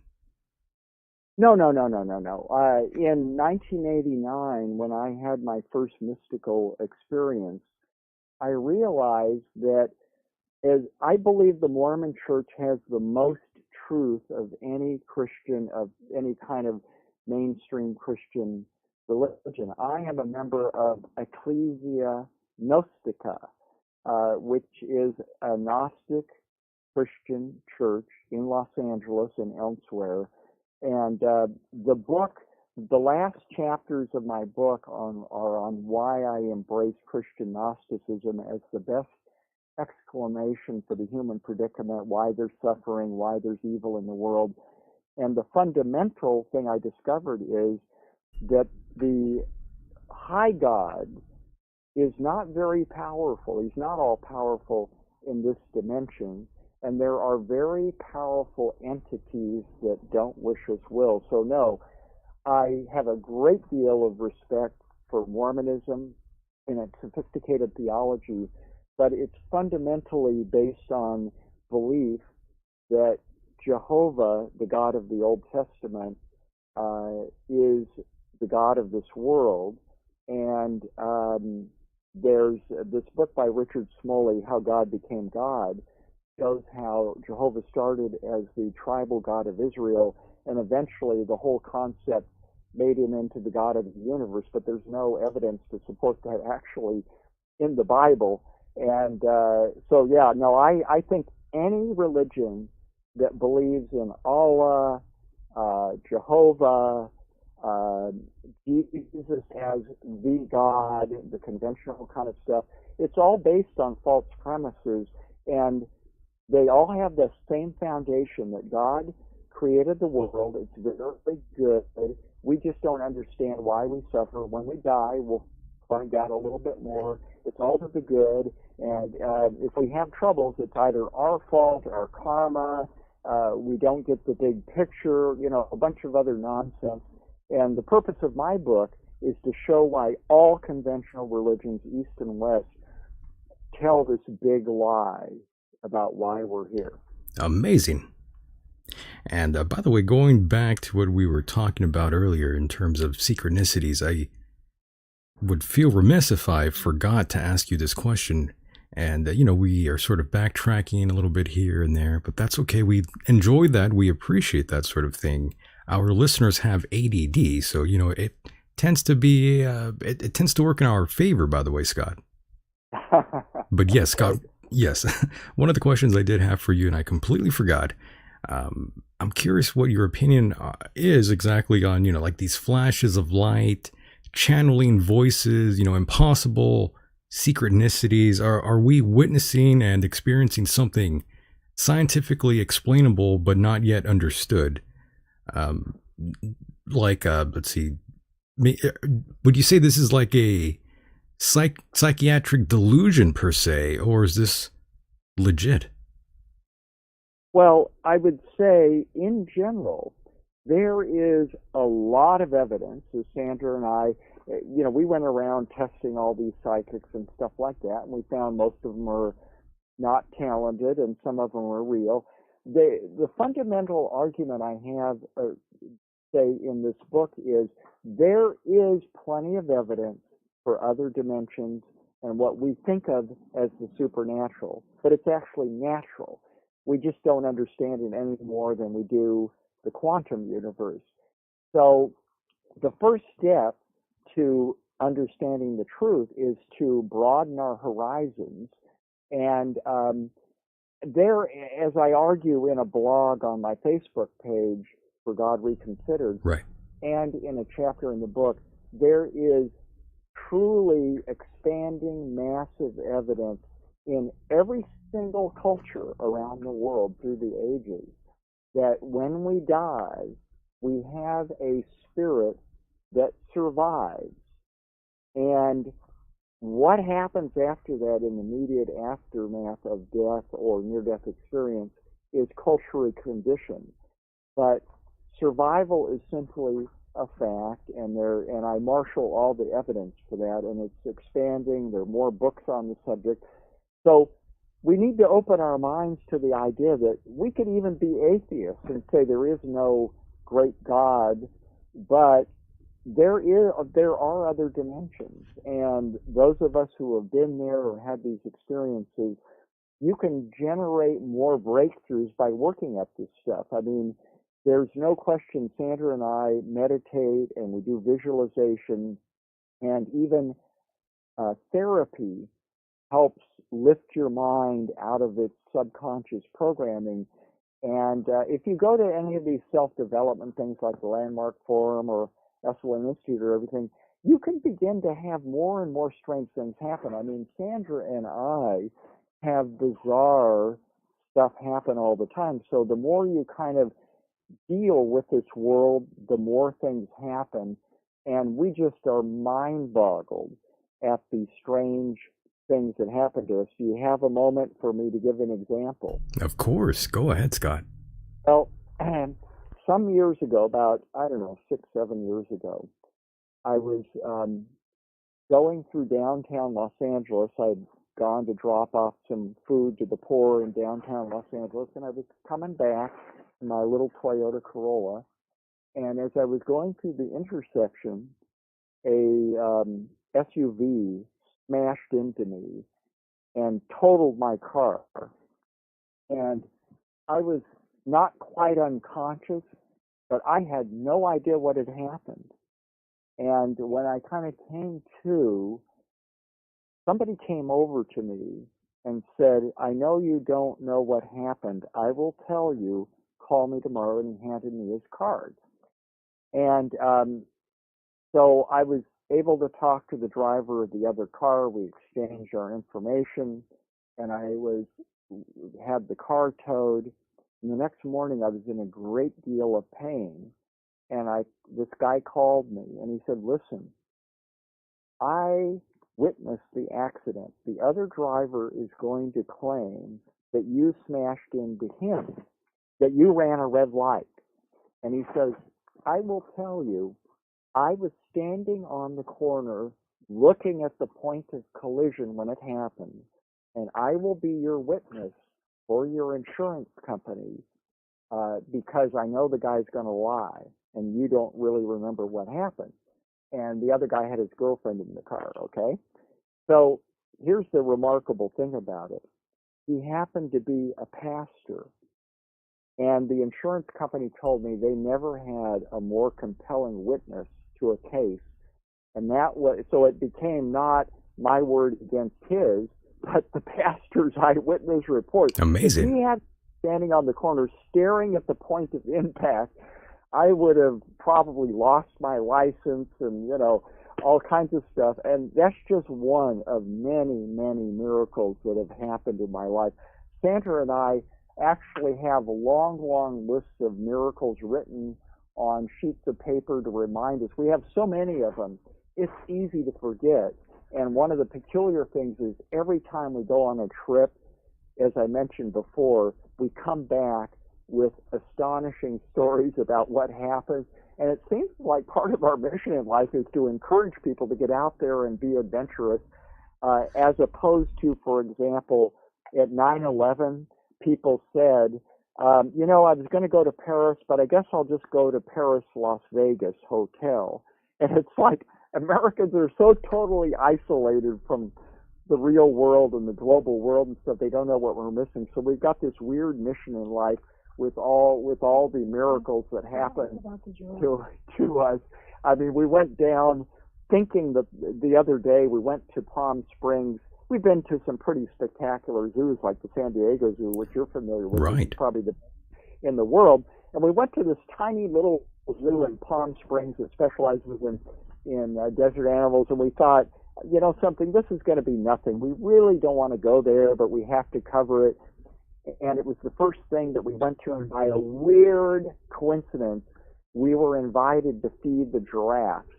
And you hold up this tiny little leaf of lettuce, and you're standing there, and when giraffes put their head down towards you, they look like alien monsters. They're 18 feet tall, and they have a tongue that's about 18 feet long, and I took a picture of it, 18 inches long, yeah.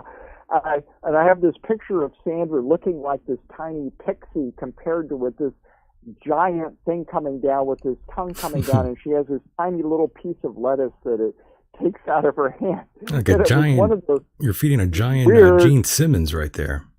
Yeah, and we've had so many other weird experiences. I came face to face with a leopard in South Africa. We always have these weird peak experiences. You guys have some fun adventures, that's for sure. Oh, my Lord. Everywhere we go, stuff like that happens. And we didn't plan this, but it started right with our trip to Northern Ireland in 1993, and we had miracles happen then. And every single trip we've gone to ever since then has had a miracle. So part of our thing is we have a mission to encourage people to travel and have these adventures. Very nice. And I hate to be a Debbie Downer here, but I'm going to bring the energy down for a moment here. This was another email I got, and I'm pretty sure this was from an atheist. Scott, are you ready for this one? Shoot away. This was a private message here. It says, "We see time and time again that the biggest tragedies are committed on this island. They've all been mostly contributed by a theist. Every mass shooting has always been committed by someone who believes in a god. When was the last time an atheist or even a Satanist committed a mass shooting?" That's a Well, I'll Go ahead. respond. I'll respond by saying that if you think the Nazis were really religious, you don't know much about them. I lived in Germany, and Hitler, you could hold him accountable for 80 million people who died in World War II. But how about Stalin and Mao Zedong? Stalin holds the record for the second greatest record for killing 20 million of his own people. That's true. Mao Zedong, the estimate is 40 to 70 million. Yeah. And, I was always amused when I read some of these atheist things. They'll try to say, oh, well, communism was like a religion. Yes, a religion for atheists. So atheists like to think, the way they define an atheist is somebody who doesn't do anything bad, Right. Yes, I agree. Religions have been responsible for all kinds of terrible wars Sure, and stuff sure. like that. But unfortunately, the militant atheism, skepticism, they are not committing the mass shootings. But if you go back to the French Revolution and the several million people that were killed as the result of that, that was a very, very secular revolution. And the Lenin and others based a lot of their ideas learning from the French Revolution. So I have a whole chapter, incidentally, on that very subject. But yeah, I don't let religion off the hook, and I just happen to think that militant atheism is also a religion. Some would say that, yes, but of course the other atheists out there in the community would disagree with you. But I'm not a part of any of those camps, by the way. It's not that big of a deal for me. I'm not going to die on that hill. Well, you're an open-minded guy and a truth seeker, so Yeah, I for the don't most have part. I don't have any problem with somebody who doesn't believe in God. I give my reasons in the book. Yes, you do. For my own theology, but and I think all religions I know, including Hinduism and Buddhism, are guilty of mass slaughter, and this notion that a lot of Americans have that these are all benign religions in the East and stuff like that is absolutely wrong. I have no sympathy for religions in terms of their track record, and quite frankly, I think if you read the New Testament, you would be hard-pressed to match it to evangelical Christianity. Abortion is not mentioned in the New Testament, neither is gay marriage. Right. All their obsessions with firearms and sports and the military and stuff like that, Jesus would not recognize evangelical Christianity. And my argument in God Reconsidered is that none of their doctrines, the Trinity, the atonement as they explain it, faith in Jesus as the salvation and stuff like that, none of this stuff is really in there, and they all studiously ignore his central social message, which is compassion for the outcast and the downtrodden and the poor. Yeah, that seems like non-existent in America right now, Scott. No one is following those words at all. And furthermore, I must ask you, Scott, and for those that haven't read the book, I know your answer already, but why exactly do you believe in God? Well, mystical experience aside, and Sandra, and I knew her ritual magic teacher, and he really was the real thing.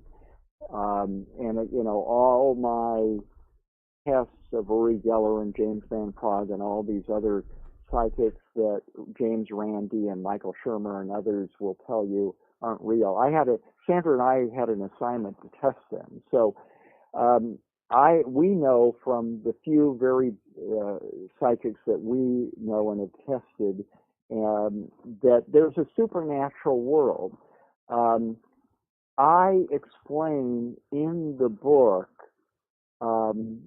the mystery of incarnation. Why do we incarnate at all? Okay, no religion gives a good answer for that. So what I would say is I don't expect people to take my mystical experience on faith. I simply say, don't worry about what I discovered. Why don't you take the first step and determine if there is a so-called supernatural or paranormal dimension? If you can open up your mind that the world is much stranger, the universe is much stranger than any materialist will agree on, then you will begin to open to the idea that there may be entities with which the atheists and skeptics certainly are not familiar. Right. You could be a believer in the supernatural and not God. That's fine by me. My religious tradition I've embraced because it involves people with direct knowledge of these things. And I've had the mystical experience to confirm them. But I actually don't try to talk people into believing in God. I think that's an irrelevant question. I'm trying to get them to first base, which is open up your mind that conventional religion, yes, doesn't have the answers and they're not good examples, but there is a middle path between militant, closed-minded skepticism about the supernatural and all the superstitions that pass for conventional religion. And Scott, great answer. By the way, I feel like a big part of our issues in society today would probably evaporate if you were like required to eat like an eighth of shrooms, perhaps. Like every month. Yeah. Like every month you're supposed to eat like an eighth. I think Sandra and I would agree that we, even though neither of us are using drugs anymore, certainly magic mushrooms and LSD, and in my case ayahuasca and stuff, did help us make that transition into understanding that there are things beyond our rational understanding. It helped you connect the dots, in other words, yeah. Yeah. You might regard them as crutches, but some people can kind of get stuck at that level. But the psychedelics in particular, these are not like the regular addictive drugs. These are way too powerful. And, but again, Graham Hancock's Supernatural has some really interesting arguments about their role with shamanism. But, one last story about Jamaica. Oh, go ahead. And with human evolution, by the way, the magic mushroom theory. But go ahead, Sandra, if you are there with us. Yeah, I'm getting tired too, but I'll tell you one last story about Jamaica. Yeah, go for it. Scott and I go to Jamaica on our way to Ireland because we had a dossier that was so big they wouldn't let him in regularly. We had to go to Jamaica. So we go to Jamaica and we wanted to take magic mushrooms. We heard about that they grow wild in Jamaica. Right. So we did this wild car trip with the crazy cars going to Mrs. Brown's coffee shop in Jamaica. We get there, we said, we want mushrooms. They said, well, do you want the strong ones? Do you want the weak ones? We said, we want the strong ones. Do you want to take them here? No. We'll take them at the hotel. We're leaving the next day for L.A. We get back, this crazy long road. That was tired.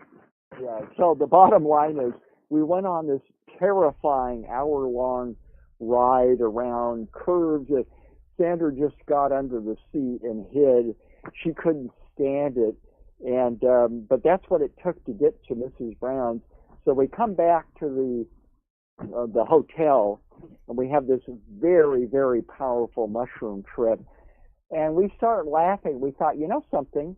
We're going to go out of our bodies and not come back, and what a hilarious thing. They're going to find 2 dead bodies in the room. We're not going to show up for the airport. Yeah. We're not going to fly back, and they'll wonder what happened to us, Well, eventually we did come back into our bodies, but it was, you can have really, really, really, truly incredible, and this was a life-changing and relationship-changing experience in many ways for us. The most powerful mushroom experience that we ever had. And incidentally, mushrooms grow wild in Jamaica, and the cows eat them. Oh, yeah. And they serve them in the restaurants, and you can actually take magic mushrooms and sit in the restaurant. It's legal to do there for anybody that's interested. Well, Scott, I mean, it's not legal here, but that doesn't stop me. And I must say, how do you think I got through that pandemic? Well, that's an interesting remedy. Maybe it boosted your immunity. I think it did. I think it boosted all sorts of things, Scott. But in right, in terms of the pandemic, though, in terms of COVID-19, I would feel remiss if we didn't talk about that. And both of your thoughts and opinions, and where you were at the time when you first heard of this pandemic. I'm sure you were thinking, "What the hell's going on?" Well, actually, I am a specialist. I have a background in alternative medicine, so does Sandra. I'm very familiar with the history of pandemics, and there are two books that, if people want to understand it, they should read Yuval Harari's *Sapiens* and Jared Diamond's *Guns, Germs, and Steel*. So part of what I have in my book is kind of the history of epidemics, is evidence that no benign God created this world. And because I have this background, I've worked for some famous doctors and stuff. We have been following an immunity building program for many, many years. Okay. I actually 18 different supplements based on the recommendations of a book by Phyllis Balch on clinical evidence called Prescription for Nutritional Healing, which has sold 8 million copies. It's a $35 book, and it's a handbook for holistic medical clinics. I have not been sick, seriously sick, other than about a one-day cold once a year for 45 years. Wow. I follow a strict whole foods diet. I take 18 supplements a day, and many of these are immunity boosting.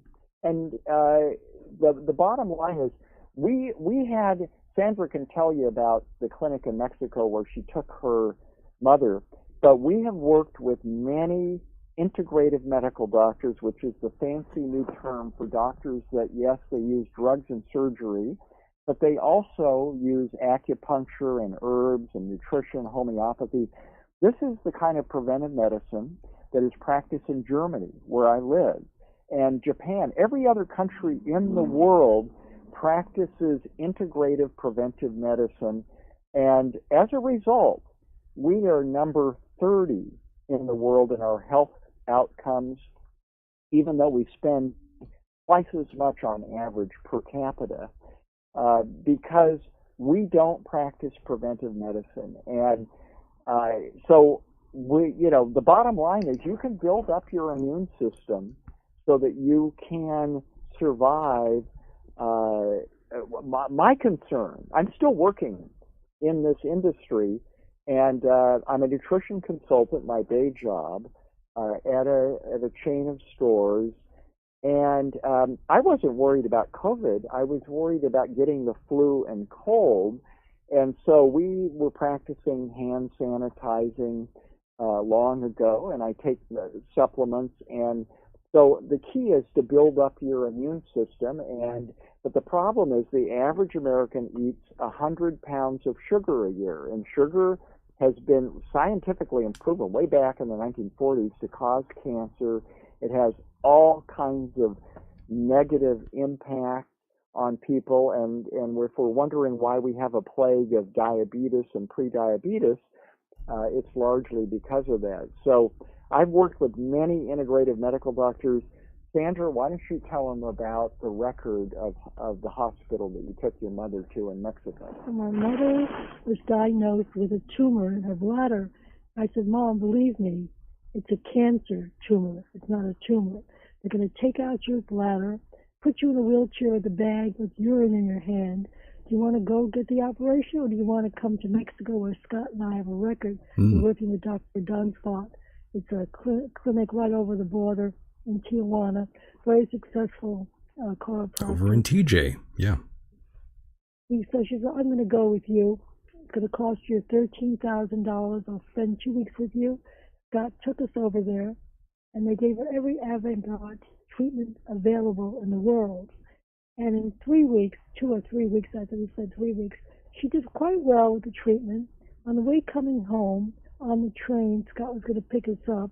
She had to go to the hospital the next day, and they had to take out the dead cancer. The doctor couldn't believe it. They took out a dead cancer the size of a man's hand that was dead. They gave her BCG. Jesus. For a cancer not to come back or just starting. The doctor said as long as she has every 3 months has a little BCG treatment, she will live. She doesn't have it, she won't make it. Well, for about 2 years, she kept with it, and she did very, very well until she stopped getting the BCG, of course, and the cancer came back. But while she was taking it and while she did it, it was unbelievable. Doctors could not believe what they saw with their own eyes, which was the cancer was removed, and she did not keep up. It takes a lot of energy to keep a maintenance program going. She was like a sugar eater. She liked regular Jewish pastrami sandwiches and all that, junk eater. And of course, she didn't want to take everything. You can't make somebody do it. But while she was doing it, she did very, very well. Now, yeah, the last thing I'd like to say on that is I was writing a book about it, this clinic, and I interviewed many patients who had fourth-stage metastatic cancer. It's a death sentence, and they were told they had 2 or 3 months to live.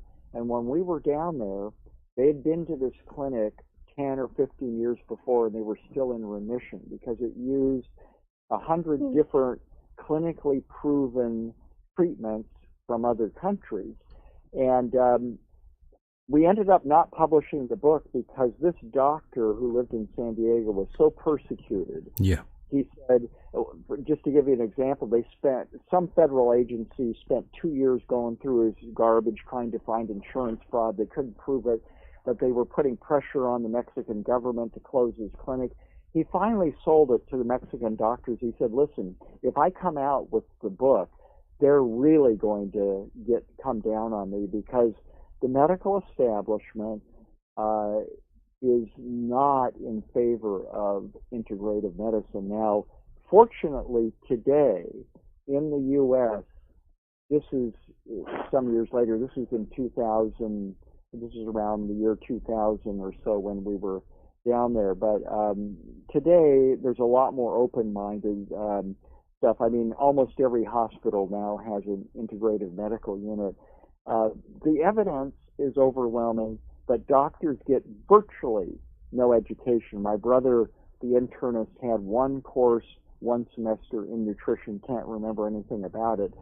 And unfortunately, the state medical boards and the gatekeepers of scientific wisdom follow Thomas Kuhn's story in The Structures of Scientific Revolution. They're very hostile to anything that they don't think is orthodox, never mind what the evidence is. So every other country knows this, and unfortunately we're about 50 years behind. We're a little behind, yeah. Yeah, a little behind. Anyway, we've been very fortunate to talk to cancer patients and others, people who, I talked to somebody a few months ago who had 10 different seemingly incurable autoimmune diseases. He went on a certain supplement, and within a couple of months, they all cleared up. So there is hope for everybody, and unfortunately, the establishment will eventually come around to this stuff, and you just have to be your own doctor, be your own guinea pig, and just ignore the dogmas from the gatekeepers. Understood. So let me ask you this, Scott. You and Sandra both travel around everywhere. Now it seems like you're going to be required to have a vaccination and have proof that you were vaccinated of sorts. If you want to travel around, gain entry to a specific building, that might be a requirement. Scott, will you be taking the vaccine? We've already been vaccinated. You're vaccinated? Because, yes, we believe in integrative medicine. In other words, I've done a whole thing on the history of vaccines. Sandra had Moderna. I had Pfizer. We got both our shots. it's part of integrative medicine. Integrative means, yes, you recognize the value of chiropractic. Yes, you recognize the value of surgery. There's nobody better than American doctors if you're in a car accident. You know, they've got all the drugs, all the surgeons. They're just lousy at prevention. So, the other people, when I was living in Germany, the German doctors could not understand. The early 1970s, they already had a herbal physician's desk reference in Germany. The Indian medical schools that we went to teach Ayurvedic medicine. They're some of the best in the world with all the conventional stuff. So vaccines are just part of it. There's nothing that contradicts natural medicine. You have people on the left and the right that think that, you can't do vaccines, but we carry around our vaccines with us, and we are off to travel in August. We're going to Hawaii for the first time in 25 years, and Hawaii, and I think it's Vermont and Alaska, have the best records of controlling COVID and the deaths of any of the states by far. They've been very strict, and until recently, you had to have a 14-day quarantine to go to Hawaii. But all you have to have now is 3 days earlier a negative COVID test. So, yes, we've been vaccinated for a month or two, and we encourage everybody to do it. And no, it is not, according to the crazy rumors, especially on the left, or the right, they're not injecting a little chip into your skin that is going to be activated by 5G so that the bankers, the international banking conspiracy can control you, and all the other crazy stuff.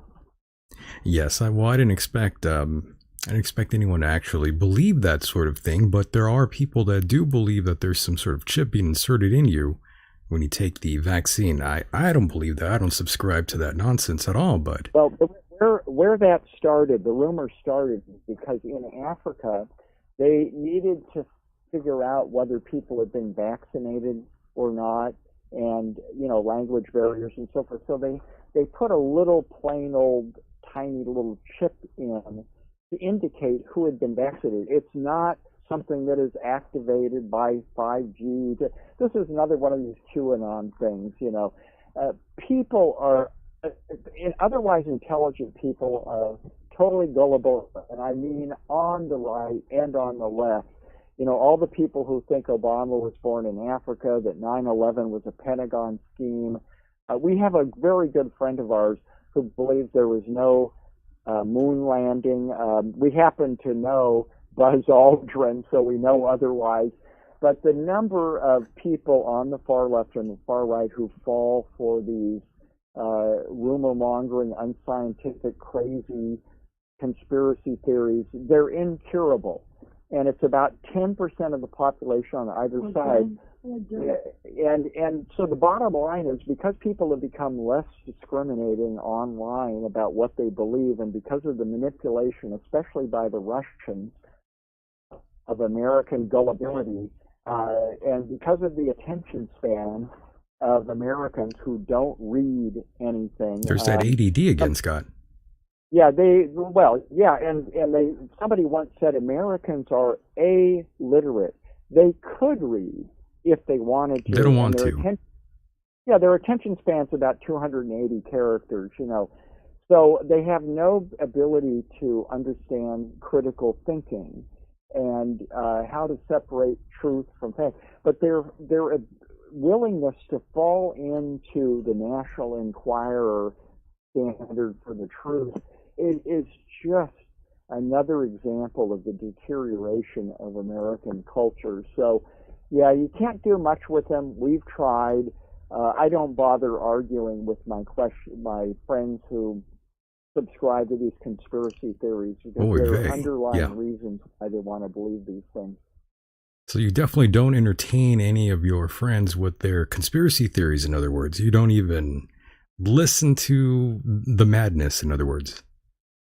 Well, I've tried on a couple of occasions, and you find out that, if you ask somebody, what is your evidence that Obama was born in Africa, they'll give you 20 reasons why they don't believe that the the Secretary of State in Hawaii had the real birth certificate. You can never get anywhere. When somebody is thoroughly brainwashed and committed, I have a very good friend on the left who says there's massive evidence that the Pentagon destroyed the 9/11 towers and so forth.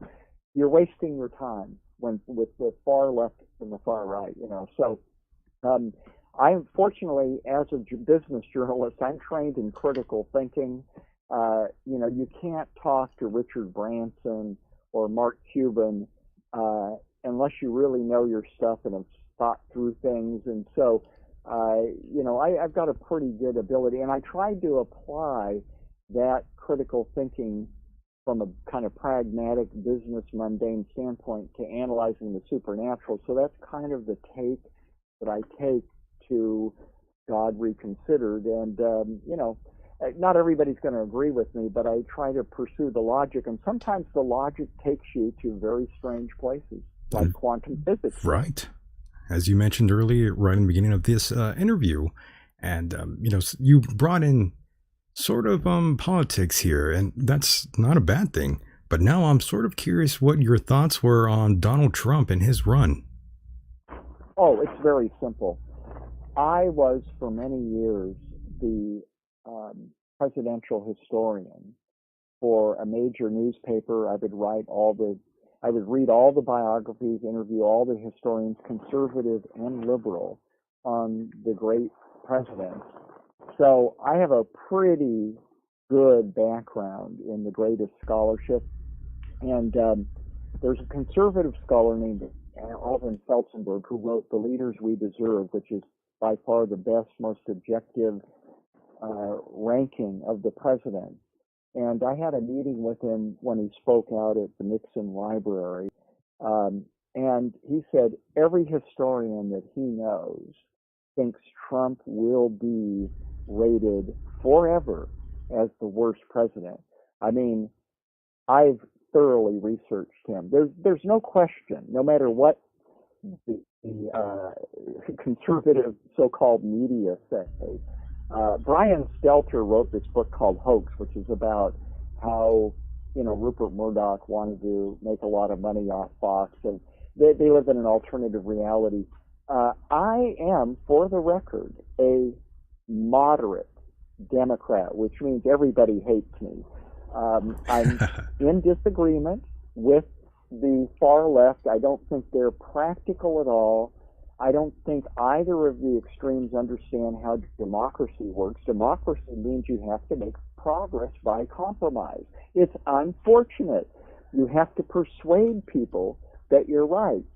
And but at this point, if you listen to Evan McMullen and Steve Schmidt and a lot of other principled conservatives, George Will, whoever thought that he would come out and vote for a Democrat, the Republican Party has literally sold its soul to the devil. The PolitiFact and other very nonpartisan, objective analyzers of Trump will tell you that, he's told about, roughly speaking, 20,000 brazen lies. It's inexcusable. I am not a liberal. I am not a diehard conservative. I'm pro-business, pro-strong military. But the more I deal, I grew up at the time of Reagan, and I know what a principled conservative is. He must be rolling over in his grave. He and JFK had a lot in common in many ways. So I hope our country can recover from this, and I'm hopeful that we can get the firearms things. Incidentally, for firearms, I was the writer about firearms innovation. Really? Innovative. Oh yes, for Investors Business Daily, which is to the right of Wall Street Journal, which recently acquired it. I've interviewed experts on all the gun innovators in history, Sam Colt and all the guys. So I'm very friendly with firearms innovators and stuff. But there isn't the slightest excuse in the world for the way we leave it unregulated. And hopefully we're going to have some pragmatic changes, because otherwise we're going to keep having the massacres by nuts.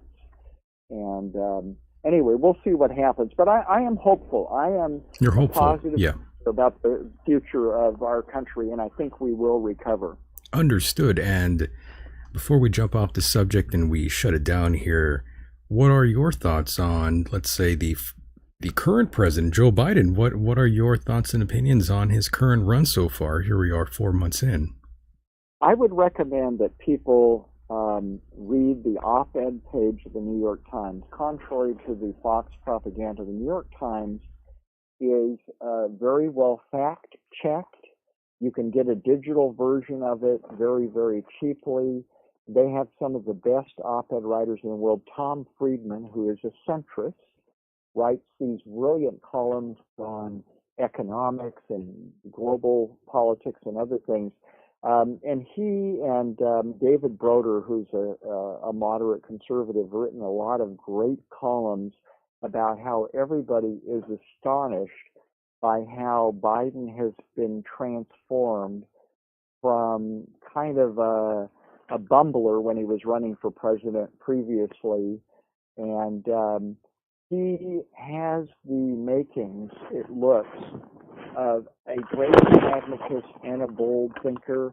I think a year from now, he will be shown to have done the right thing in bringing the pandemic under control. How conservatives could try to justify Trump, getting the vaccine, not telling anybody, knowing it was going to be dangerous to have the pandemic.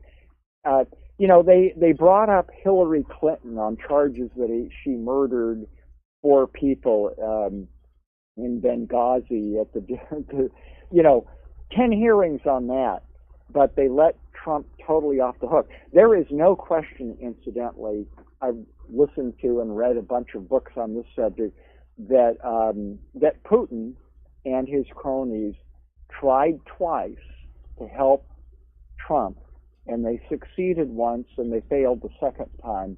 The evidence is massive, and the Russians have laundered massive amounts of money through his bank accounts. That's how he recovered from his 2 bankruptcies. It'll all come out eventually. He's the biggest fraud in American political history.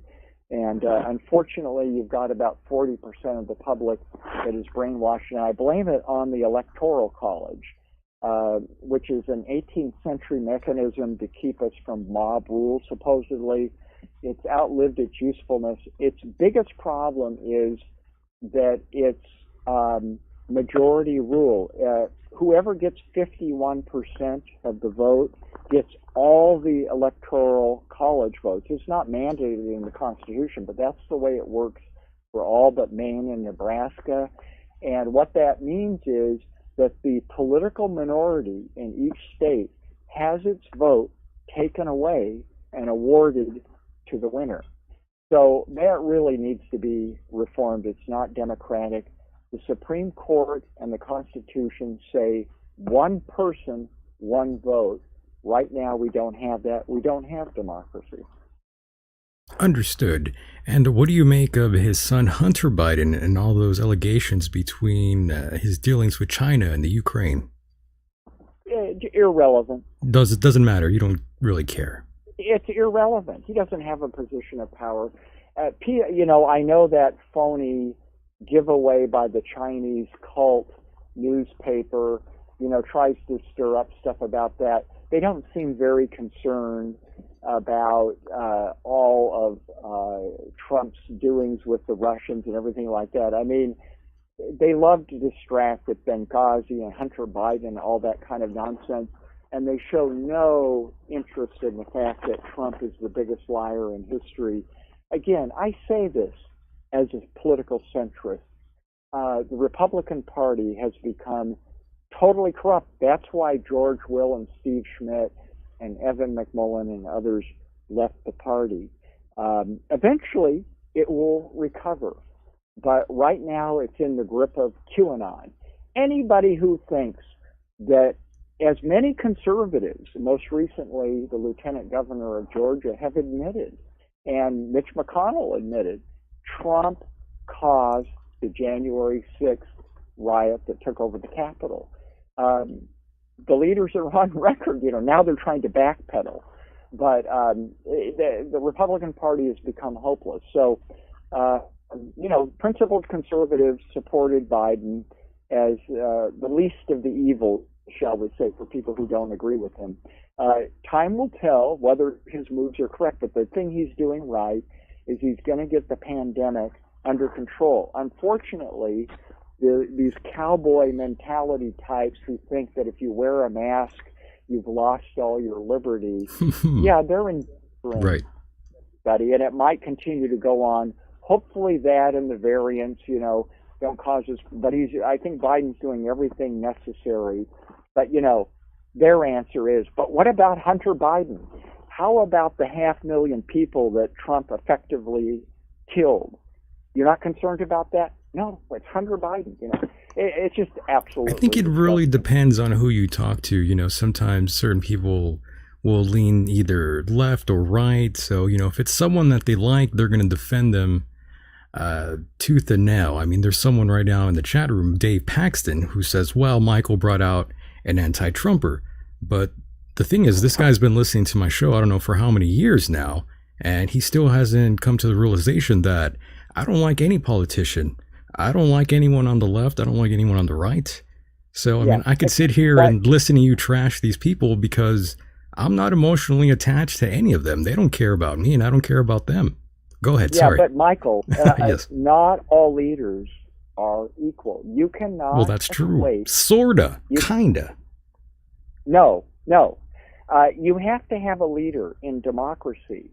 And Trump's lies and his corruption, which will come out, I think it's Unger's book, House of Trump, House of Putin, has all the mob money details you want. Anybody who compares Trump with anybody else, Republican or Democrat, hasn't done their homework. They're listening to Fox and they're on with QAnon and all that stuff.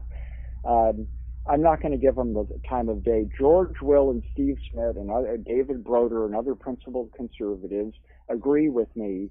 Tom Friedman. Anybody defending Trump now, they're impossible. They're going to want to believe. The evidence is overwhelming, but they're never going to be persuaded. That 40% of the country will continue to believe that the election was stolen, even though every Republican Secretary of State admits there was no significant voter fraud. They'll still believe it, and you cannot change their mind. So, well, they went to court over 70 times. You would expect them to come to the conclusion that maybe there wasn't voter fraud. I don't know, but that's up to the courts. I wasn't there. I don't know the way that works. And yeah, they had 70 or 60 different cases before Republican judges, in many cases appointed by Trump.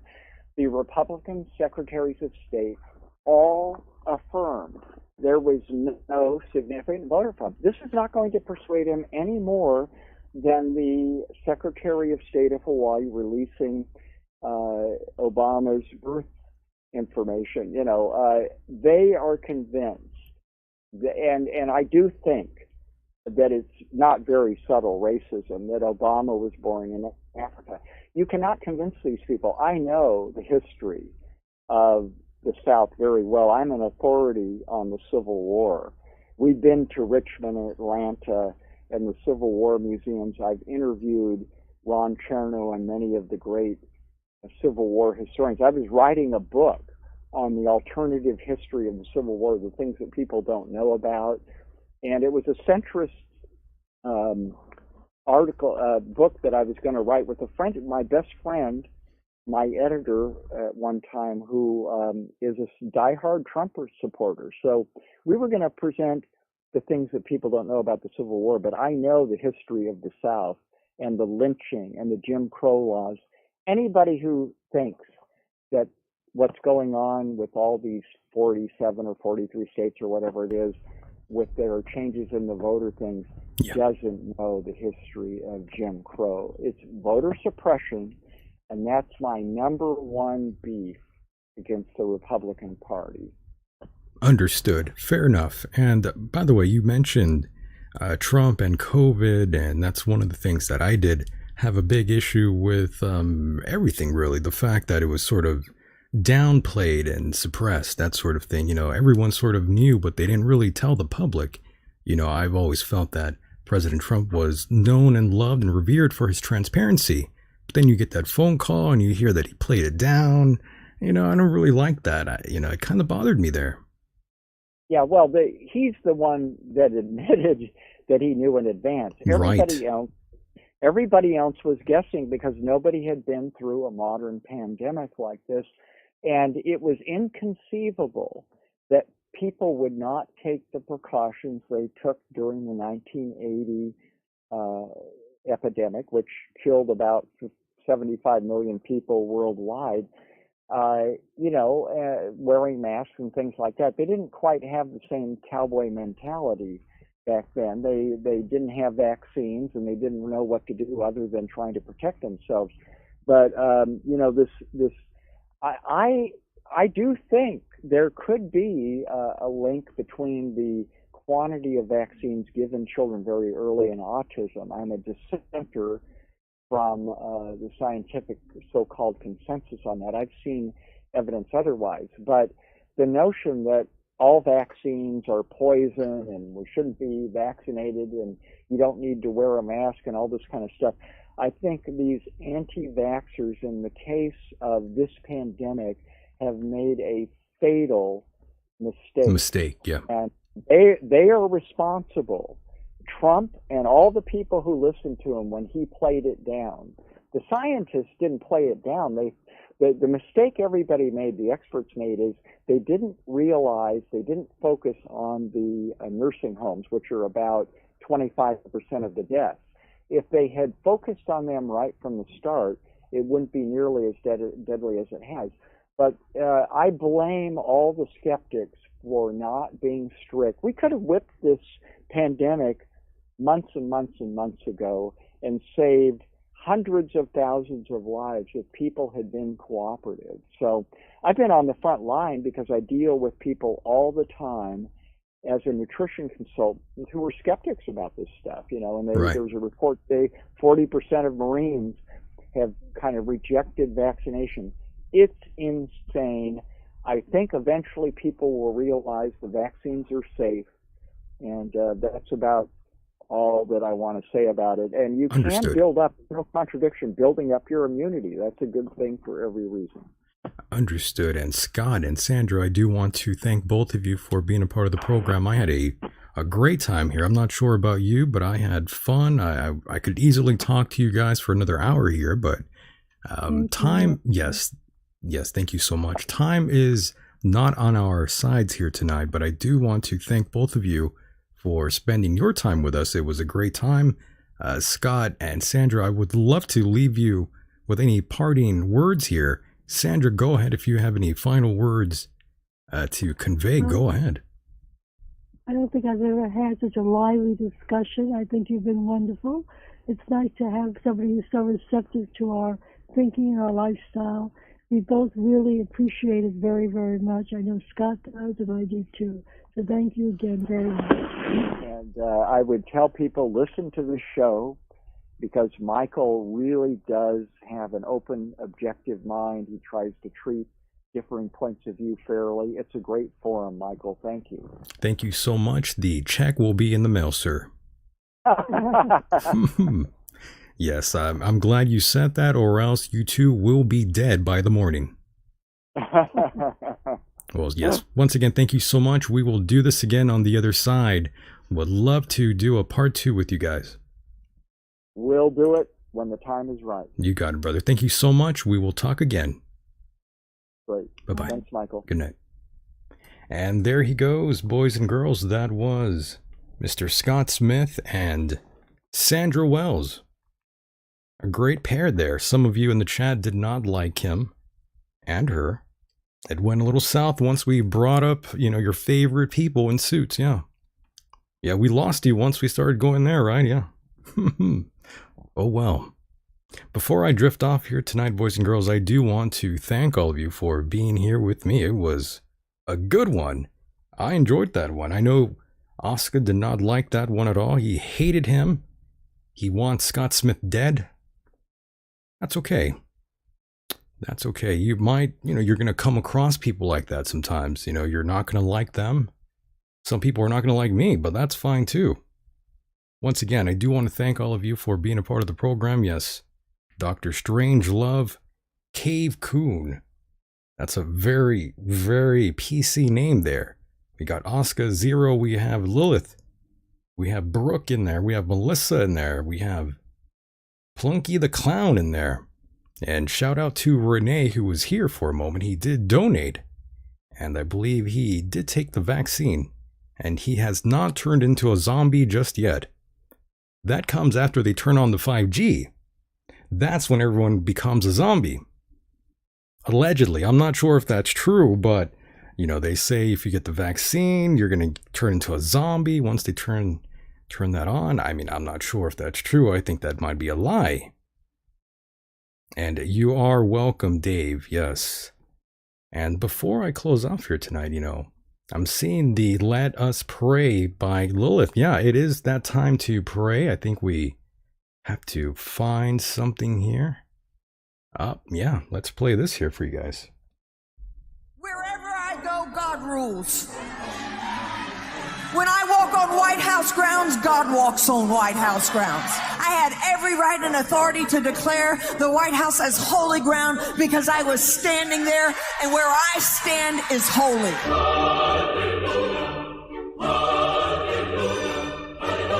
To say no to President Trump would be saying no to God. And I won't do that. We are in a spiritual war right now. Let every demonic network that has aligned itself against the purpose, against the calling of President Trump, let it be broken. Let it be torn down in the name of Jesus. You want me to tell you what my thoughts are? Holy shit. The thoughts of the King of Kings. Here we go. The thoughts of the Lord of Lords. I'm downloading heaven. Hey!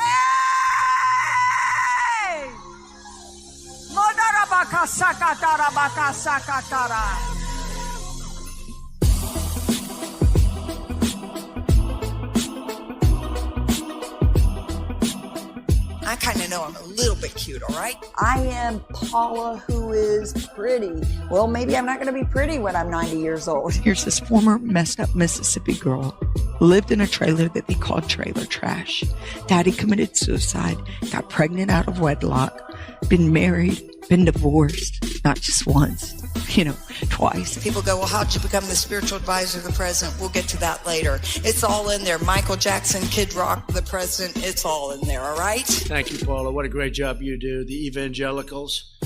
I hear we're more popular than ever with the evangelicals. You're the only one, and she'll tell the truth. She'll only tell the truth. Southern California is looking at there's already law that's passed through the governor that says the Bible is a book of hate speech and to ban the sale of it. Snapchat was created as the largest human trafficking because the greatest people on there were human traffickers because the FBI and because intelligence could not do it because it's live and it's real time and they can track your kid in less than a second and take them.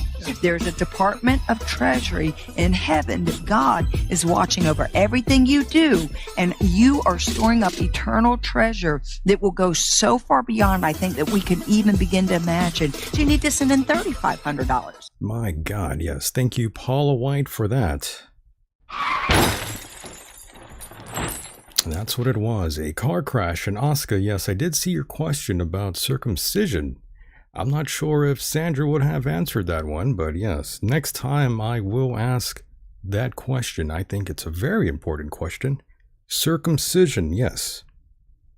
Fair game, fair game. Once again, before I drift off here tonight, I do want to thank both Scott and Sandra for their time, and keep in mind, if you want additional bonus content of the program, please go to patreon.com/Michael Decon. And yeah, that is where you'll find bonus content. And you can expect at least 2 to 3 shows a week. Now that I have the Patreon Premium Blend Edition going, it's been going pretty good, to be honest. I have been enjoying it very much. Everyone seems to love it very much. So if you like the show, and want to support the show and keep the lights on, and if you don't, I will be dead. I'll be gone. So patreon.com/Michael Decon. Sign up today if you have not. God hates those who have not signed up. Even Satan doesn't like those who haven't signed up. Even Muhammad doesn't like those who have signed up. So don't offend baby Jesus. Sign up today, patreon.com/Michael Decon, or else you'll end up like this guy. Michael Decon knows how to hurt me. He pretends to be my friend behind the scenes, but he's doxed me. He talks shit about me constantly. He tells me the things that the voices in my head used to tell me. Yes, end it now. My words of advice to him. Much respect to all of you listening out there. It's been a great time. Those of you in the chat room, you know where I stand with you. Those of you that want to listen to a replay of this, remember to go to any of your favorite podcast platforms and search Michael Decon, and that's where you'll find the show. It's been fun, boys and girls. We shall rise soon. Stay safe, everyone. No matter where you are on this island Earth, I'm Michael Decon, reporting to you live from Hell Central, California, a place where you too can go missing. It's true. And with that said, the world is a mysterious place, and life itself is a mystery. Until next time, good night, everybody.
I mean, you know, human nature is human nature. Porn exists because people want it. Right. There's a market and a customer. Right. Is it illegal? See, it's illegal to send it because then you have to put children in the position of, you know, all that. But exchanging images from websites, downloading on your computer, but see, is that illegal? Well, there's an iffy, there's an iffy, I guess you could say, law with that about the exchanging. But see, this is the problem I have with this, is that if... Well, it didn't say he exchanged. It says he was just downloading. It's like freedom of the press. You look at stuff. Right. First Amendment. Right. But we don't live in a dictatorship. We don't live in a totalitarian. Well, at least we think we don't. But why would the FBI step in if the police could have just taken care of it? Exactly. The local sheriff, Sheriff House, who reminds me so much of McLeod. You ever watch McLeod? Yeah, I watched McLeod. Yeah. New Mexico sheriff. Yeah. And he says this is a bunch of chicken, and you did it very nicely. Yeah. In other words, he feels left out in the dark. Mm-hmm. Why would you make this? When I was growing up, you say, why make a federal case about it? Why would you make a federal case when the FBI is not investigating Kavanaugh again and this whole, Meshuggah in Washington? Why would you dispatch a team of FBI agents and a Black Hawk to land on the most remote observatory in the United States to look for a janitor who's looking at porn?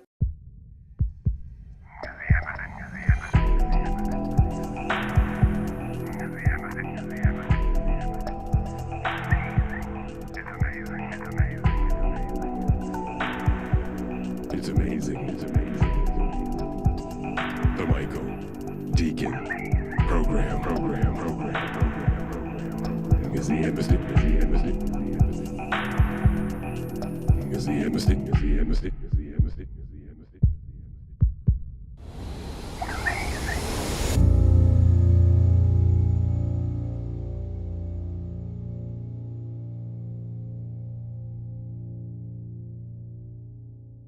You for what? Because I'm a dangerous man, because I know too much about the truth. Now that end of the world apocalyptic garbage, you right? You know my work? I was right about Dallas, wasn't I? How were you right? Are you familiar with the hantavirus, Agent Mulder? Yeah, it was a deadly virus spread by field mice in the southwestern United States several years ago. According to the newspaper, FEMA was called out to manage an outbreak of the hantavirus.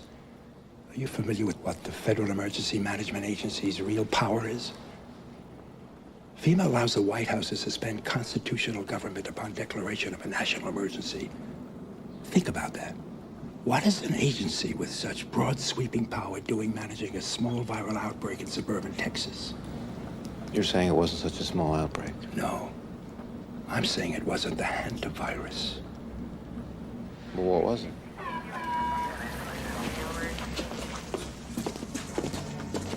What was it?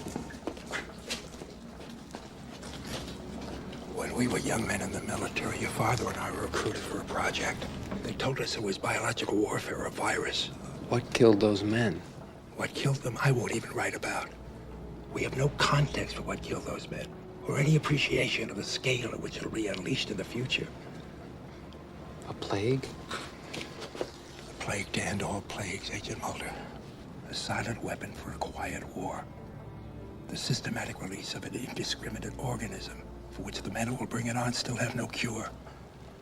They've been working on this for 50 years. While the rest of the world have been fighting crooks and commies, these men have been secretly negotiating a planned Armageddon. Negotiating with whom? I think you know. The timetable has been set. It'll happen on a holiday when people are away from their homes. The president will declare a state of emergency, at which time all government, all federal agencies will come under the power of the Federal Emergency Management Agency, FEMA, the secret government. They call me paranoid. Go back to Dallas, Agent Mulder, and dig. Or we're gonna find out along with the rest of the country. When it's too late.